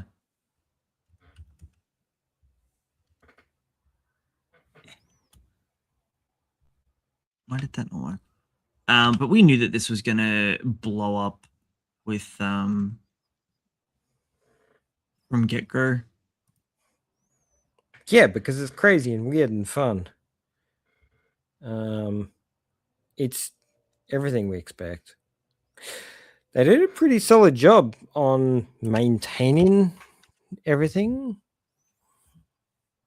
Something that I did notice in this as well, Gero doesn't actually check out what's her face when they have the shower and they flash him. Yeah, no, he definitely turns your his head. theory could still be up there in play. Wow. So there's a few producers behind this. My theory is that she is actually a she. I would Kinosaki. I would love it if this just ends up with both of the kids being gay at the end of it, just to stick it to grandma. That would be great. It would be great that at the end he finally comes to the resolve that it doesn't matter. Yeah. Love is love. Whether it's a guy or not, love is love, and he loves her. And it turns out that it's a chick. Nah, I can't play slots without a lever, homie. Yeah.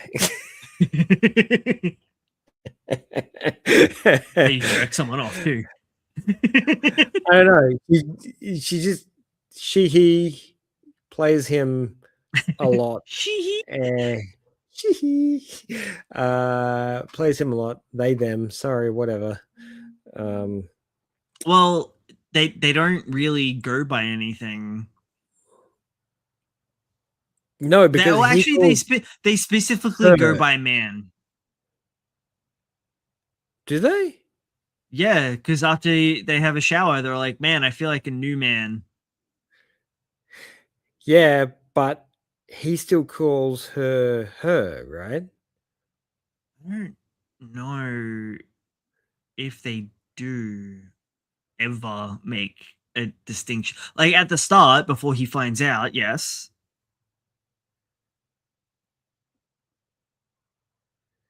But yeah, I don't know if they ever really. I mean, he then princess carries them like the entire remaining bit of the that fight scene with the car, and then the dude falling into the water, being like, "Yeah, taking over the dry cleaning business might be great. It's a good idea." That was so many peak. characters. I'm actually a little bit sad that they glazed over the intro so quickly. Yeah, it did feel a bit breakneck. Yeah, like that first sequence of him poisoning the gang leader is like, I know it's only like 5 pages, but it feels longer than that because the characters are so big and ridiculous, and it really establishes the world that they're in. So I'm a little bit sad that they didn't take the time to hit that first sort of establishment as well as Sorry, Mr. 22 cigarettes didn't quite. It was the coming out of his eyes and everything. Yeah. There was a lot of things in there that they possibly could have extended a little bit more on, just to establish. Yeah, it's like one. How ridiculous. Yeah, you pretty much spot on. It is pretty much 5 pages. Yeah, it's not a lot. It's not a lot. So it is kind of breakneck. Nah. It's more like 7. But still. Yeah. Actually, he's even eating. They skip all this completely and just it's the wine. The wine's what's poisoned. Yeah.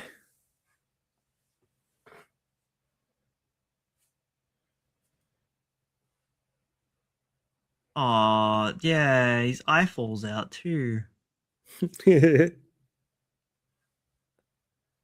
I'm glad they kept this in though. The whole like him walking into the goddamn. Actually, they kind of cut that too. No, they didn't. No, they kind of did. They shortened it. Also, you didn't see him walk into the vending machine and break his glasses. Not break his glasses, but you saw him walk into the vending machine. I thought it was even off. I thought it was off screened. No, you saw it. Maybe I was eating. Could have been. It might have been. This is what happens when you. No, I wasn't eating. This is what happens when you put on dub. You stop paying attention. Oh, I watched this in dub actually. Oh, did you? Maybe that's why. There's a dub out now. Looking at pictures.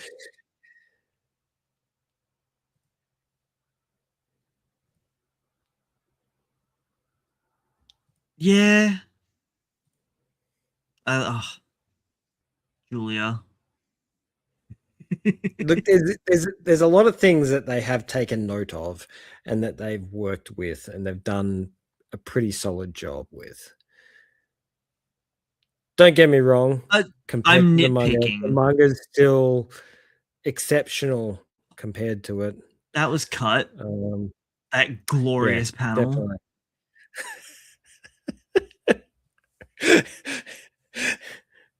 And they didn't quite capture how awkward he felt with those 2 girls.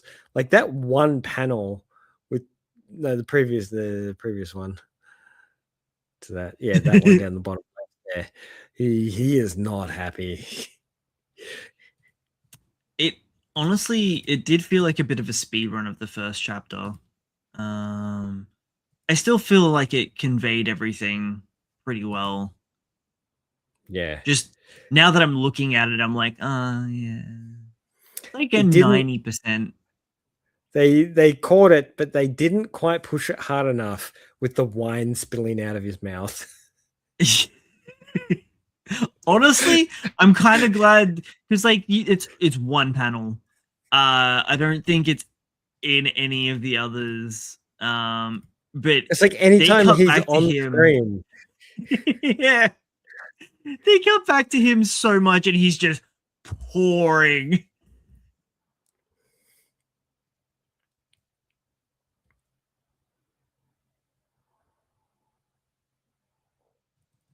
Yeah. They really cut back to him quite a bit more in the anime. I feel like they did, yeah. Because he's like literally there for like 2 panels of him like spilling the wine. Yeah.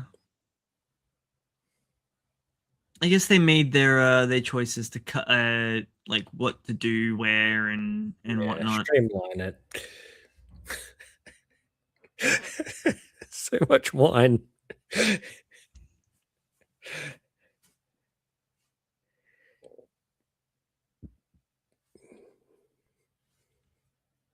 Like this whole scene was extrapolated a bit and was really fucking cool. Yeah. Hanging from the fixtures like that.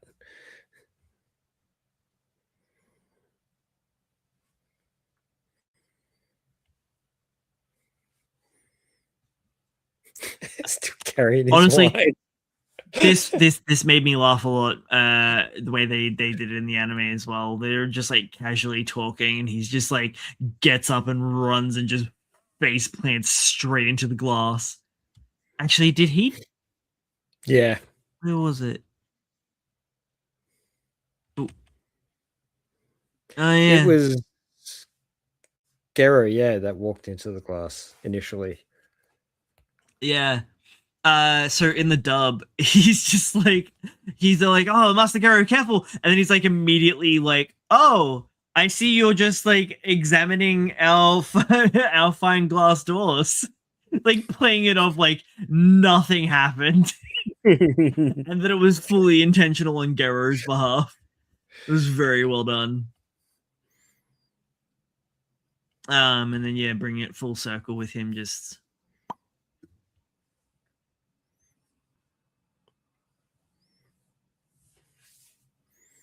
that's some good adaptation. Huh. Yeah, they did a pretty solid job.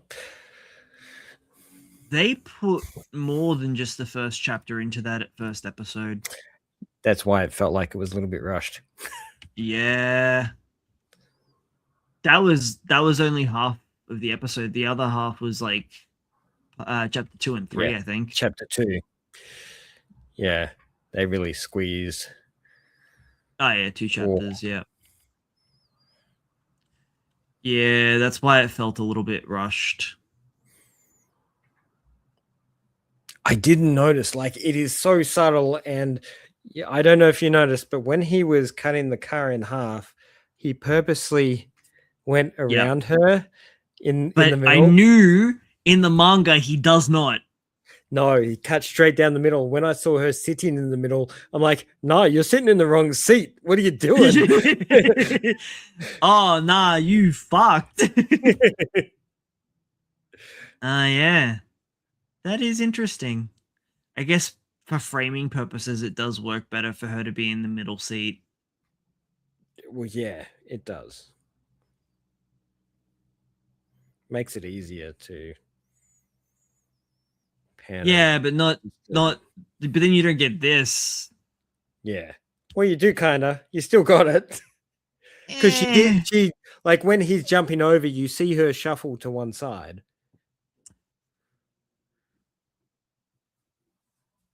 This seems way cooler than how it happened in the anime, though.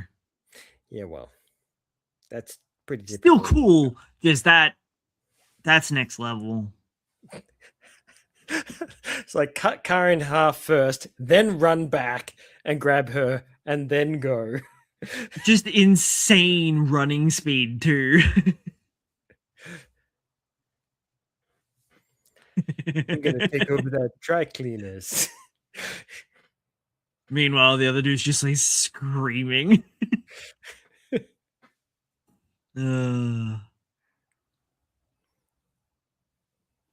was very cute.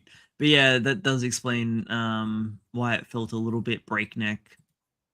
Yeah, they really pumped the accelerator there, didn't they? Just forcing their way through as quickly as possible. I suppose they wanted that extra bit of action. Well, they wanted to guarantee that action was in there,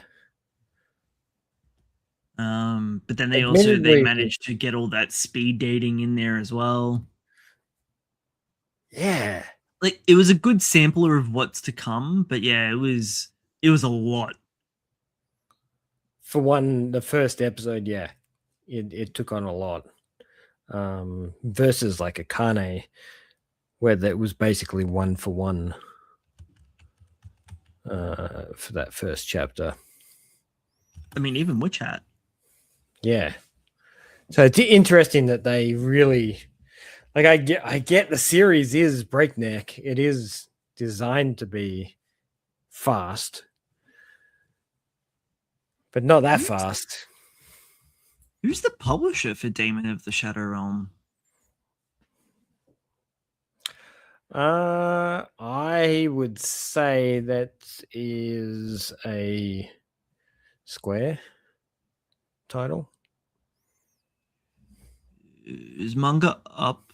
No, that's another subsidiary. Yeah, it's a Square title. Yuck. Only no, their distribution is yuck. Yeah. That's I only said that because Full Metal was Square. Yeah.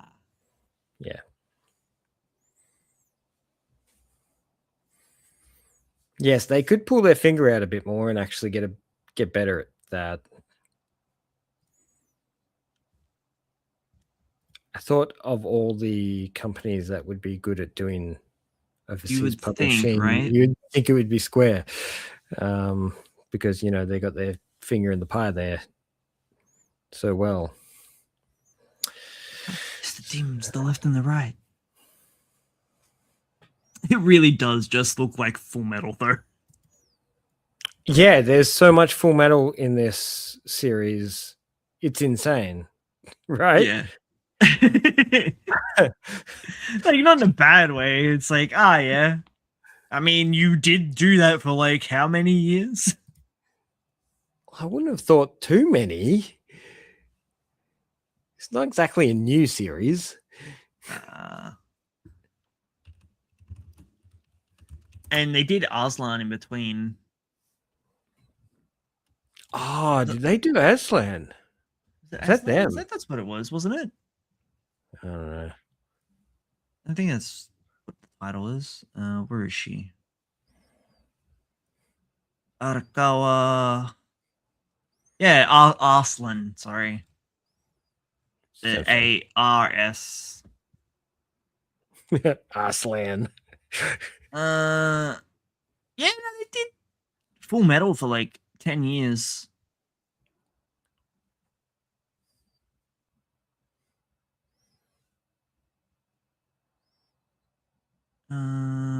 Oh, okay. So the Heroic Legends of Arslan is apparently still ongoing, along with Daemons of the Shadow Realm. They've also got another one. Oh, it's an autobiographical manga series that's also still ongoing, which, I mean, that makes kind of sense because she's not dead. So. It would be a little concern. A little bit of a concern. Okay, hang on. So look at this. They've got Full Metal going from 2001 to 2010. Raiden 18 from 2005 to 2021. What the hell? I don't know. I've never heard of this before. They regularly published that. They had whatever this is, a Bat and Blue Sky. Hero Tales running from 2006 to 2010. So doing this the same time as doing Full Metal. While also doing Raiden. They also were doing the autobiographical one pretty much only 5 years after Full Metal. When Full Metal finished, they started Silver Spoon. This was the other one that I knew about. I forgot about Silver Spoon. I didn't realize they'd done Silver Spoon. Yeah. Cool. That was their like a bit of their fantasy break. Their did that fantasy for breaks 8 for 8 years. years. Jesus. But not really, because 2 years later she started doing the heroic tales of Arslan, which is still ongoing. And then at some point, after finishing Silver Spoon, was like, nah, gonna throw in Demons of the Shadow Realm, which I thought we were getting full fantasy, not split weird time period thing shenanigans. Still don't know what the fuck's going on. Yeah, I get why you don't understand what's going on. It is very all over the place. But in a good way. Initially. I'm enjoying it. Wow, he looks a lot older in the manga than he does in the anime. Does he? I think he does.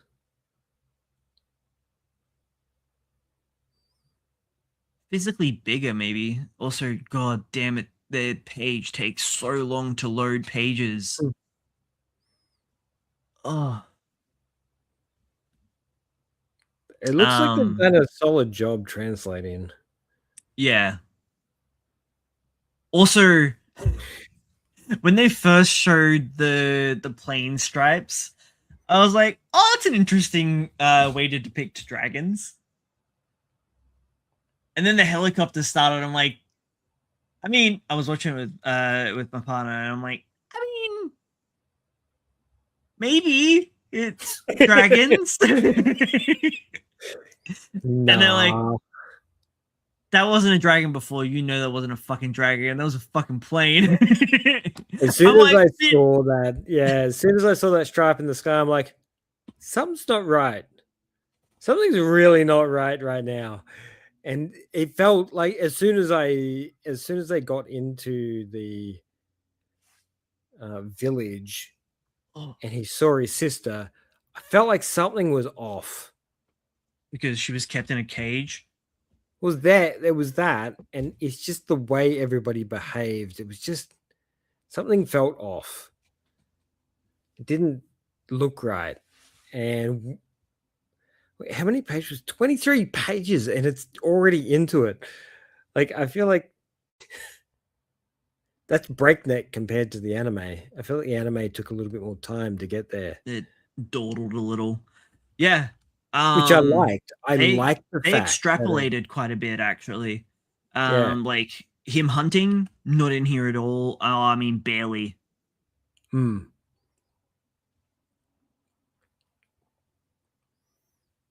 Yeah, nah. And the birth and pregnancy was also extrapolated a bit.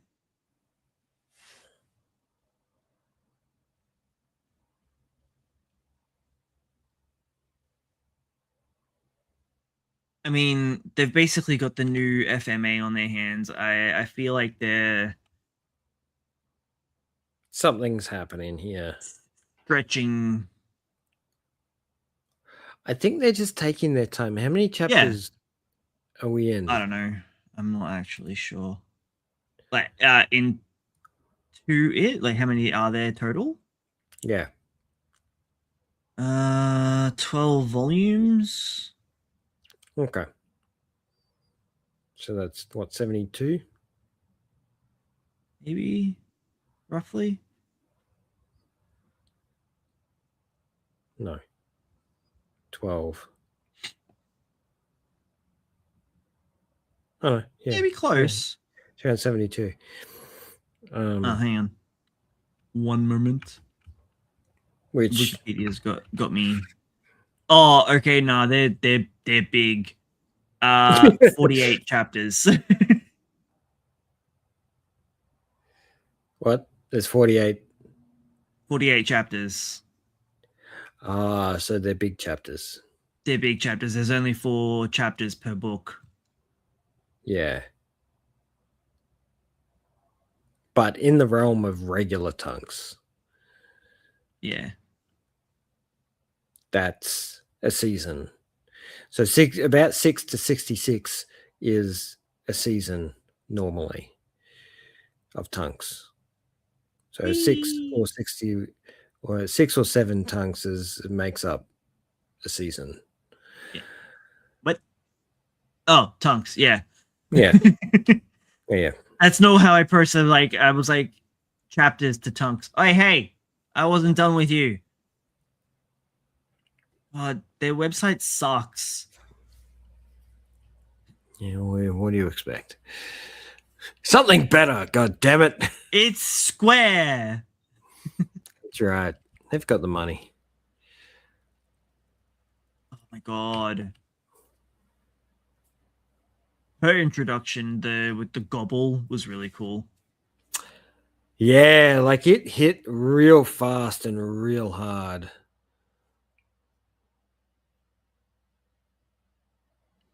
Is that? Like It's just the end of the preview.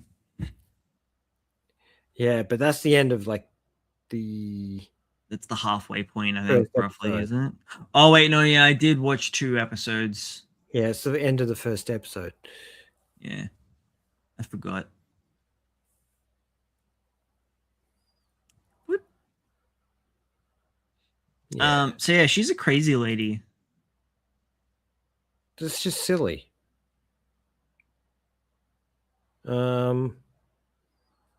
Okay. No, all right. So the Raiden 18, even though it literally apparently goes from July 19th, 2005 to January 19th, 2021, there's only one book. There's only like 5 chapters in it. And it's So that's ongoing. No, that one's completed. It just took 10 years to complete it. To regularly publish 5 chapters. Yeah. Nice. Hey man, if you're the queen, you can do whatever you want. Yeah, after FMA, you have a little bit of leeway, right? A little bit of give and take. She did the character design for Moonrise, that anime you love. I saw that. I have a love-hate relationship for that thing. I know you do. I knew that she did Silver Spoon, but I completely forgot all about its existence. Yeah. I had no idea. That was pretty well received too, just by a different crowd. Yeah, it's basically Food Wars. Yeah. Without the hentai. Yeah, no, that one's a 5-volume martial arts manga. The Hero Tales. Oh, okay. That she did from 2006 to 2010. That was the one that she did while doing Full Metal. Just doesn't, yeah. Casually pumped out another serialized work while doing her magnum opus. It reminds me of Naoki and how he works. Which one's that? Naoki Urasawa. What did they work on? 1 second while I bring up the enormous list of material that they've Give me on. one thing, just one thing. Monster. Oh yeah. I still haven't read or watched Monster. You know, I talk to a lot of people about his works, and they're like, "Oh yeah, I know about him, but I've never read anything." I'm like, dude's a freaking masterclass in storytelling and manga, or just comic books in general.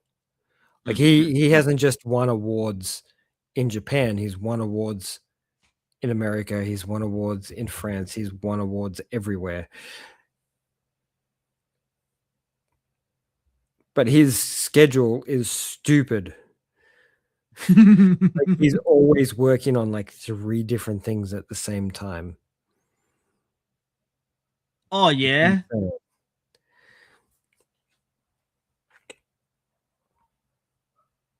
I don't think I've read or even watched any of his. Oh, sorry, I tell a lie. Pluto, but I didn't finish it because I'm a terrible friend. You are. It's an exceptional, exceptional piece of work. Would you consider Pluto as a doujin? No. Because he worked with him. Did he? Yeah. Oh, okay. Before he passed away, he worked with Osamu on the story. Oh, yeah, okay. Yeah, right. Yeah. Can't remember when Osamu passed away, but he definitely worked on it with him beforehand. And the only reason it really sort of kept going after he passed away is because his family's like, yeah, keep with it, man.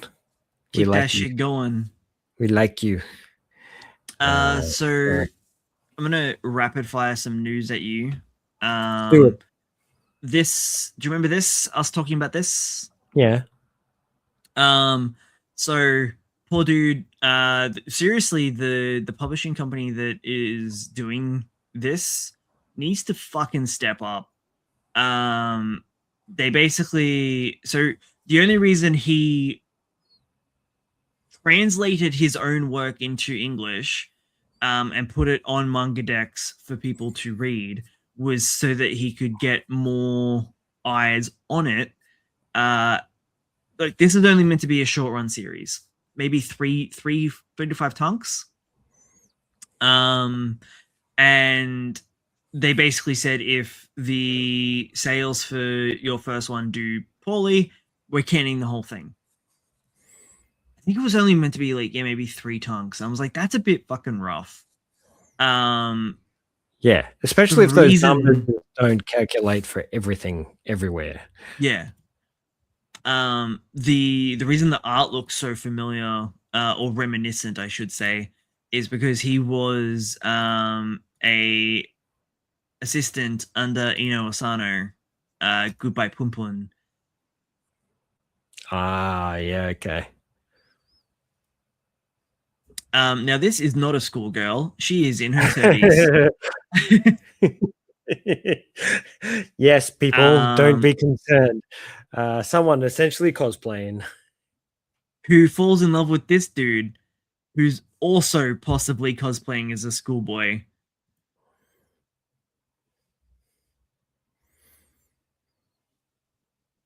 Just be wary. This is not a series for kids. No, this is a proper adult story. Now he's also fallen on a bit of hard times and had to do a bit of a crowdfunding. I think he went through Ko-fi and raised like 5K or something like that. So, yeah, it was basically like I think it was like the equivalent like 500,000 yen roughly, maybe. I can't, or maybe it was like 50,000. Yeah, maybe. Yeah, that was. Yeah. 50,000 is 5,000. Yeah. Sorry. Yeah. Move the decimal 2 places. That's what's happening there. And that was a couple of days ago, or whenever it was that I sent you that video. I really hope that they realize what a talent they're letting slip through their fingers by fumbling so hard. These editors need to get a brain. I think. I don't think it's the publishers anymore. I think it's the editors that are really hungry for that. They're using the same model that that they've used on TV shows for the past 20 years, where if it's not pulling an enormous amount of response, then they axe the material. Or if a movie doesn't do $1 billion, it's not a success. So these editors are going on the premise that if it's not the absolute fucking bee's knees, the shit of all shits, then they don't want to know about it. And I don't understand why. Because He seems like such a cinnamon roll too.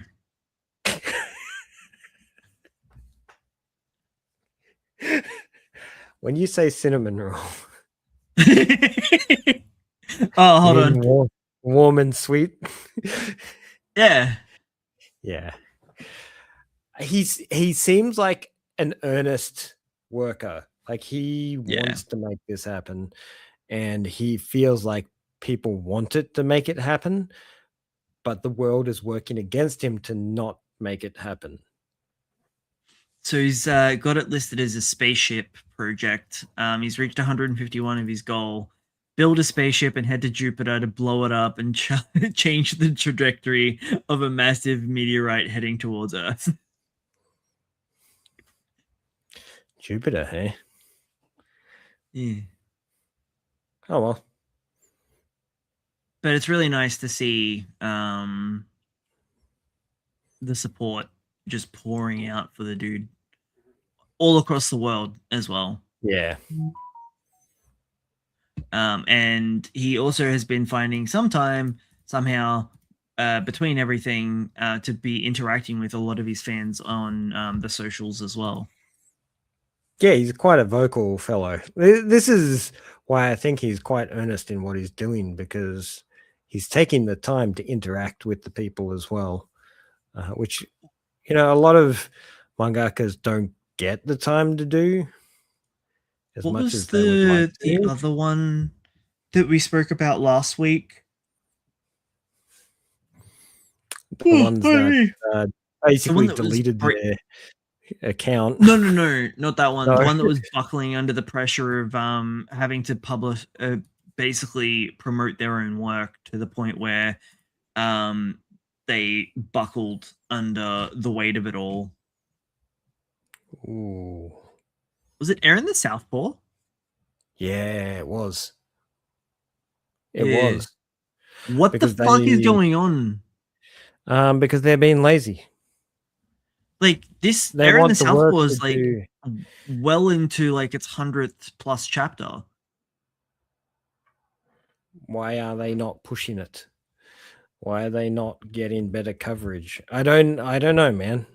I don't know how they do these things, and why is he having to fork out so much more money just to get things to? Oh, sorry, no, it's in its 200th chapter.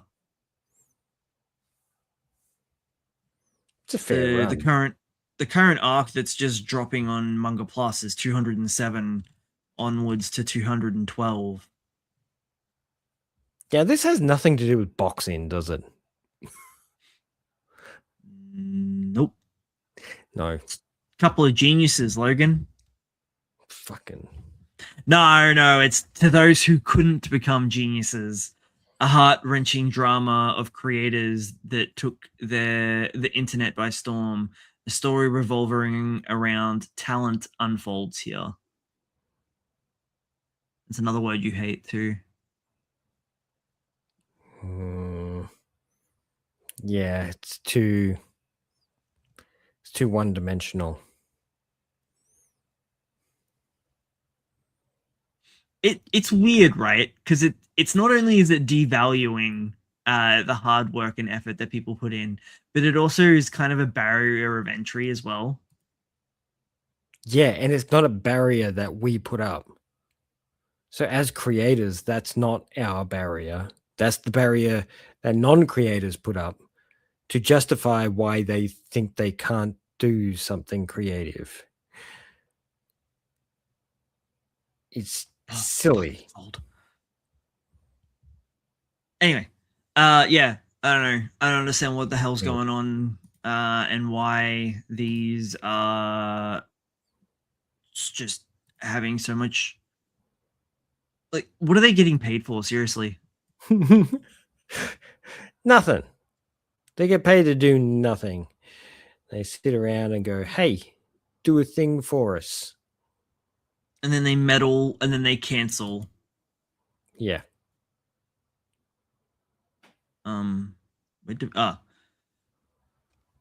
Yeah, next one. Just nothing happening. I just don't care about sports manga.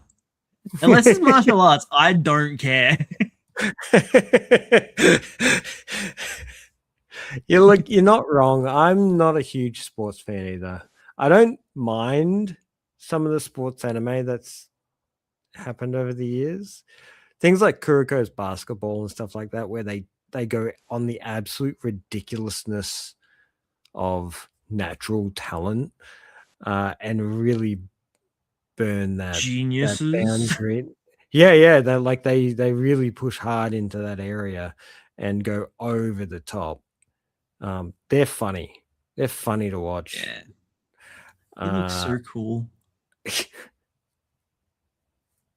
He's like soft punk, like pastel punk.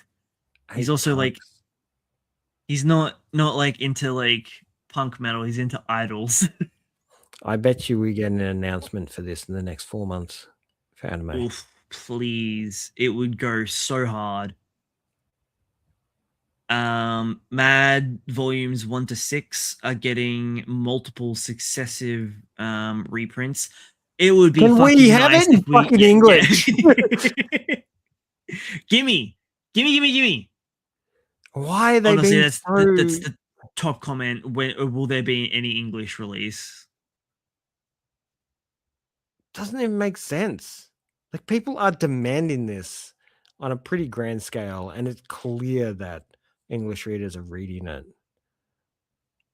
And it's aimed it's more aimed towards the English reader than it is to the Japanese, because it steps away from all the tropes of the standard series that are floating around. Yeah, boy, Bongo, make sure you remember to brush his teeth. He doesn't have teeth, Logan. What the fuck was he talking about? Just brush them. I forgot to mention that to you when I was reading it. I was like, what the fuck does he mean, brush his teeth? Bongo doesn't have teeth. Wait. He had teeth. Maybe that's an indication. No, he never had teeth. We see his toothless, shit-eating grin in that chapter in the flashback. I love Bongo so much. He also loves Bongo. Oh, the chapters between Alda and John at the moment mirroring so beautifully, and so good. Oh, I love this series so fucking much. 6 Tongues. And is that the front cover? Yeah. Oh. I want that so bad. Hang on, so let me. Good. Oh wait, shit. That's not the one I want.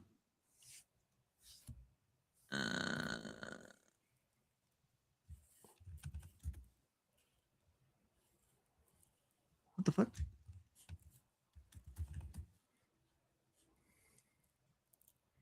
Oh, come on, it's.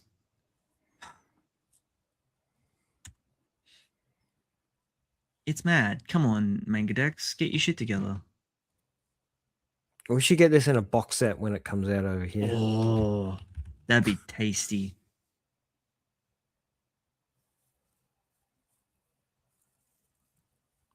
Where is it? There it is. Oh, okay. So we've got the we got 7 as well now.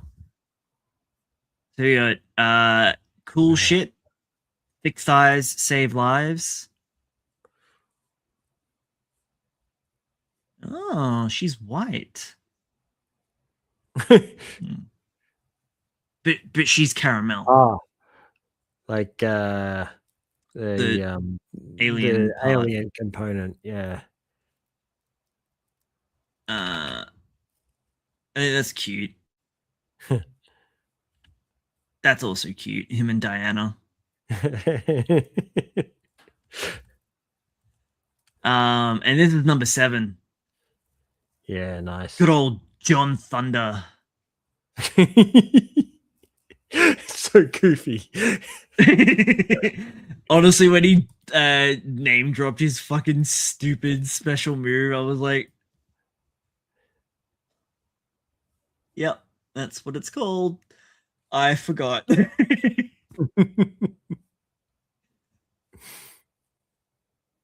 Yeah.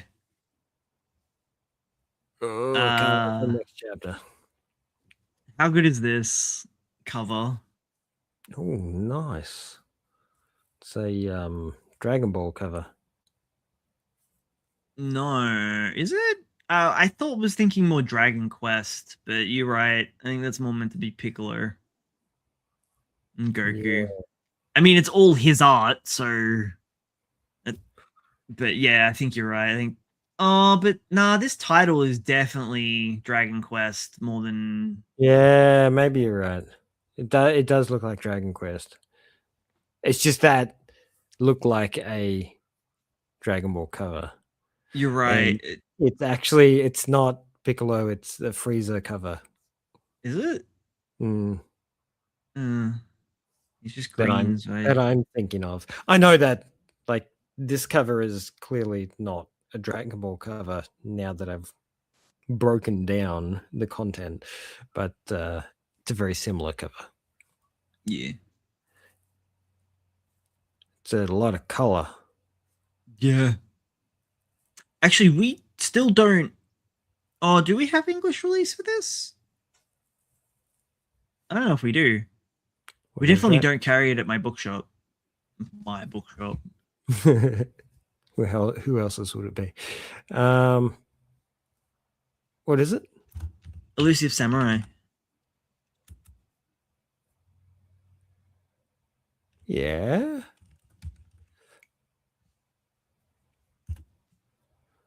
Is he a full-blown chick yet? I don't know, man. I Has fell he off made the the manga transition a while ago. I feel like he should have made the transition by now.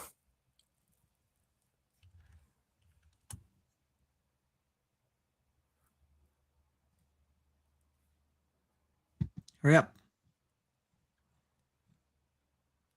No, yeah, you can buy the volumes. I just don't think I've ever stocked them. It's paperback. It's weird. How have I not? Yeah, no, apparently we do carry them. There you go. Huh. I mean, honestly, we also don't carry a lot of assassination classrooms, so maybe it's just not that popular in the area. Could be the case. Weird. Well, apparently, Japan, we're not very good at period drama. Hey, nice. Old dude with the fire things. Sand, not fire. Man. You call yourself a Sakamoto fan. Also, tired. Can I just? Leave me be. I'm gonna soapbox for a second here. I'm getting real fucking shitty with the amount of people crapping on in the comment section, feeling that Sakamoto is being dragged out. I, for one, am enjoying all of these fights and the focus that we're getting on each individual group and their fights. Like, we're wrapping up here, guys. Savor it while we can. But to be fair, we haven't seen Sakamoto in like months. Oh, that's not. Oh no, that fight. Yeah, that fight took a while. But honestly, I don't care. No, it's all still really good shit. I don't understand what people are complaining about. We're wrapping up character arcs, is what's happening here. And if people are upset that character arcs are wrapping up, then they can go eat a bag of shit, because I think he's doing a pretty solid job bringing it together. And ending it because it's clear he's looking for a nice, solid, sharp ending, something that is definitive and doesn't look like it's going to go on to a new series or anything like that. I think he's looking to cut ties with this series, full stop, and go on to something new, which is good. Which means we'll get a nice, clean ending on this, regardless of what people think. I don't care. I don't care what people are saying online. They can go to hell. In a handbasket? Monday. Yeah, I mean, Sakamoto, there we could. are. Chapters.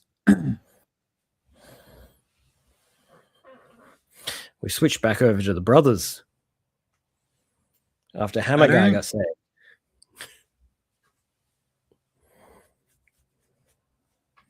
I think Sakamoto's last fight was in January, which is when he didn't actually took fight, out, though, did he? He just sort of dropped in. took out the old man in the young man's head. Yeah, and then it just panned away.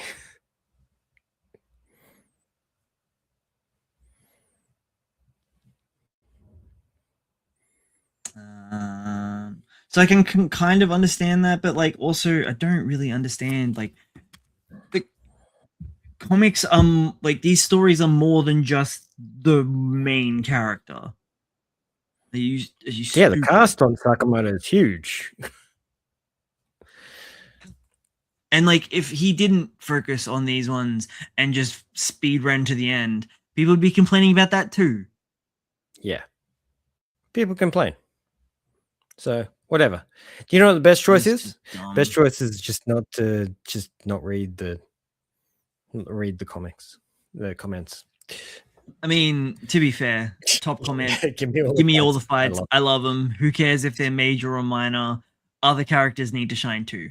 And like that's grossly outweighing a lot of the ones that are complaining about it. But yeah, it's just weird. Yeah. I don't understand. Like the people calling it filler fights. Like, do you not understand what you're talking about? No. These it people could just be rage baiting. Look the main characters like One Piece. Title of the main character highlight. Say characters. Yeah. Look, I don't think they know what they're talking about. But that's okay. Yeah. They can say whatever they want. I mean, let's be honest, they could also be like 15-year-olds that I'm getting mad at right now. Chances are they are huge fans of Solo Leveling, so just chill. Man, you just can't sit back and not throw shade on that, can you? Never. Honestly, it has been a little bit of a slow week for news. It's been a lot of there's going to be some stuff dropping. Big announcements for next week, I believe. When is it? Yeah. So Monday is when that jump press thing is meant to be launching. And Kagurabachi is meant to be dropping some serious news. I'm expecting it to be an anime announcement. There was 5. Was there 5 different things that were going to drop some news? Yeah. But so far, Kagurabachi seems to be the one that's keeping everyone's interest. Yeah. Because it's like reserving domains and subdomains, and they've got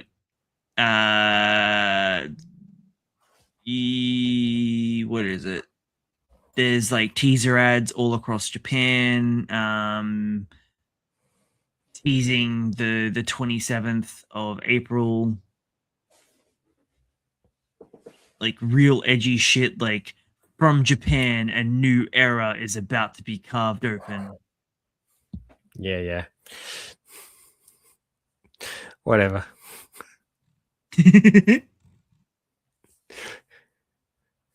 They're really riding hard on yeah. it because it's the only series that is really breaking that action shonen hole that's Yeah. happening at the moment. So the teaser was for Sakamoto, which is wrapping up, Promise Neverland, which is wrapped up, Juju Kaisen Modulo, which is wrapped up, Kagurabachi, which is, I don't know, just ramping up, and Black Clover, which is wrapping up. Like, the next bit of news that I have after all of these is Black Clover will be publishing 3 new chapters, reaching its story climax in the upcoming Jump Giga 2026 spring. Series will include multiple merchandise, blah, blah, blah, blah, blah, blah, blah, blah. May 1st. I've also already been seeing a bunch of spoilers.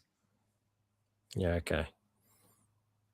That, weirdly enough, it's probably one of the only ones that has been spoiled for me in recent memory, that I've been seeing a lot of like stuff for without like people talking about, but no actual leaks. So I don't know if it's actually true or not. So I'm just like, yeah, whatever. And then I'll read it when it comes out. That's Aaron the Southpaw, by the way. Yeah. It says so right there. Yeah. Yeah, it does. Yep. Hope you're happy, Lemon. Oops. I don't know how I did that, but Mad Yeah, number 7. okay. I didn't need to go looking for it. No, it's right there. But now we get to see it again. Aliens, Baseball, and Civs. That other comedy series. Gunze Arabaki's magnificently maniacal menagerie. God damn it. Yeah.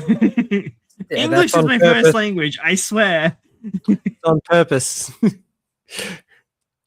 Fuck. Money Forest? Good God. Did you keep up I with this? wonder what genre they're looking to develop. Titties. I still need to check this out. This is Kurumizawa's Folly. As the art one? Yeah. The art one? Yeah. Kind of, I think. Yeah, he's got the little ink. Yeah, but that dude's got a phone and a knife. So, I don't know. It's his Folly, man. I don't know. I haven't read it yet. Delinquent Gacha. Nice. Cover suits it well. That's it. That's all I got for you. That's all right.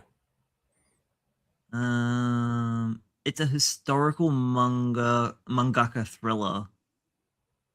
It's a historical thriller set in 1970s Japan about a once best-selling mangaka struggling as gritty gekiga works become popular and no editor wants his classic Tezuka-style stories. But time is pressing with his... Oh, fun!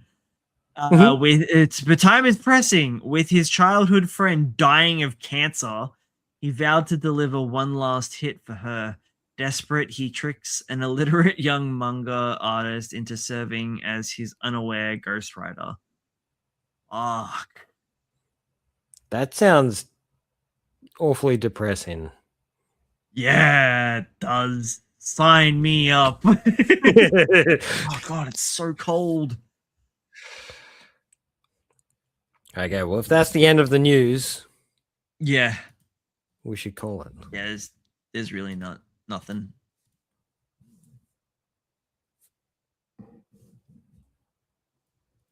Yeah. Thank you all for joining us on this belated episode of Read This Way because Brad can't read his roster properly. And leaves it till last minute to try and get it covered. And get told no. What's the worst that could happen? No. Aww. So join us mostly every Wednesday, 8 p.m. Australian Eastern Standard Time. Damn.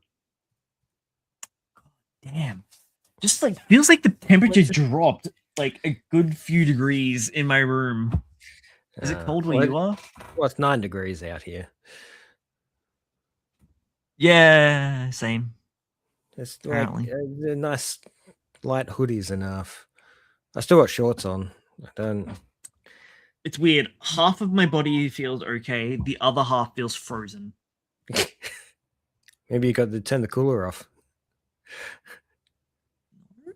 Oh, hang on.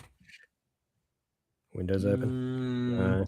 I've got a broken window and it's that side that's broken, so that'll do it. That'll do it. That'll do it. Righto. I've been Brad. And I've been Logan. We will see you next time. Maybe. What the fuck? Why isn't that working now? Come on. Come on. Press play. I did. Can you not see it doing the thing? There we go. So classy. Doing me dirty.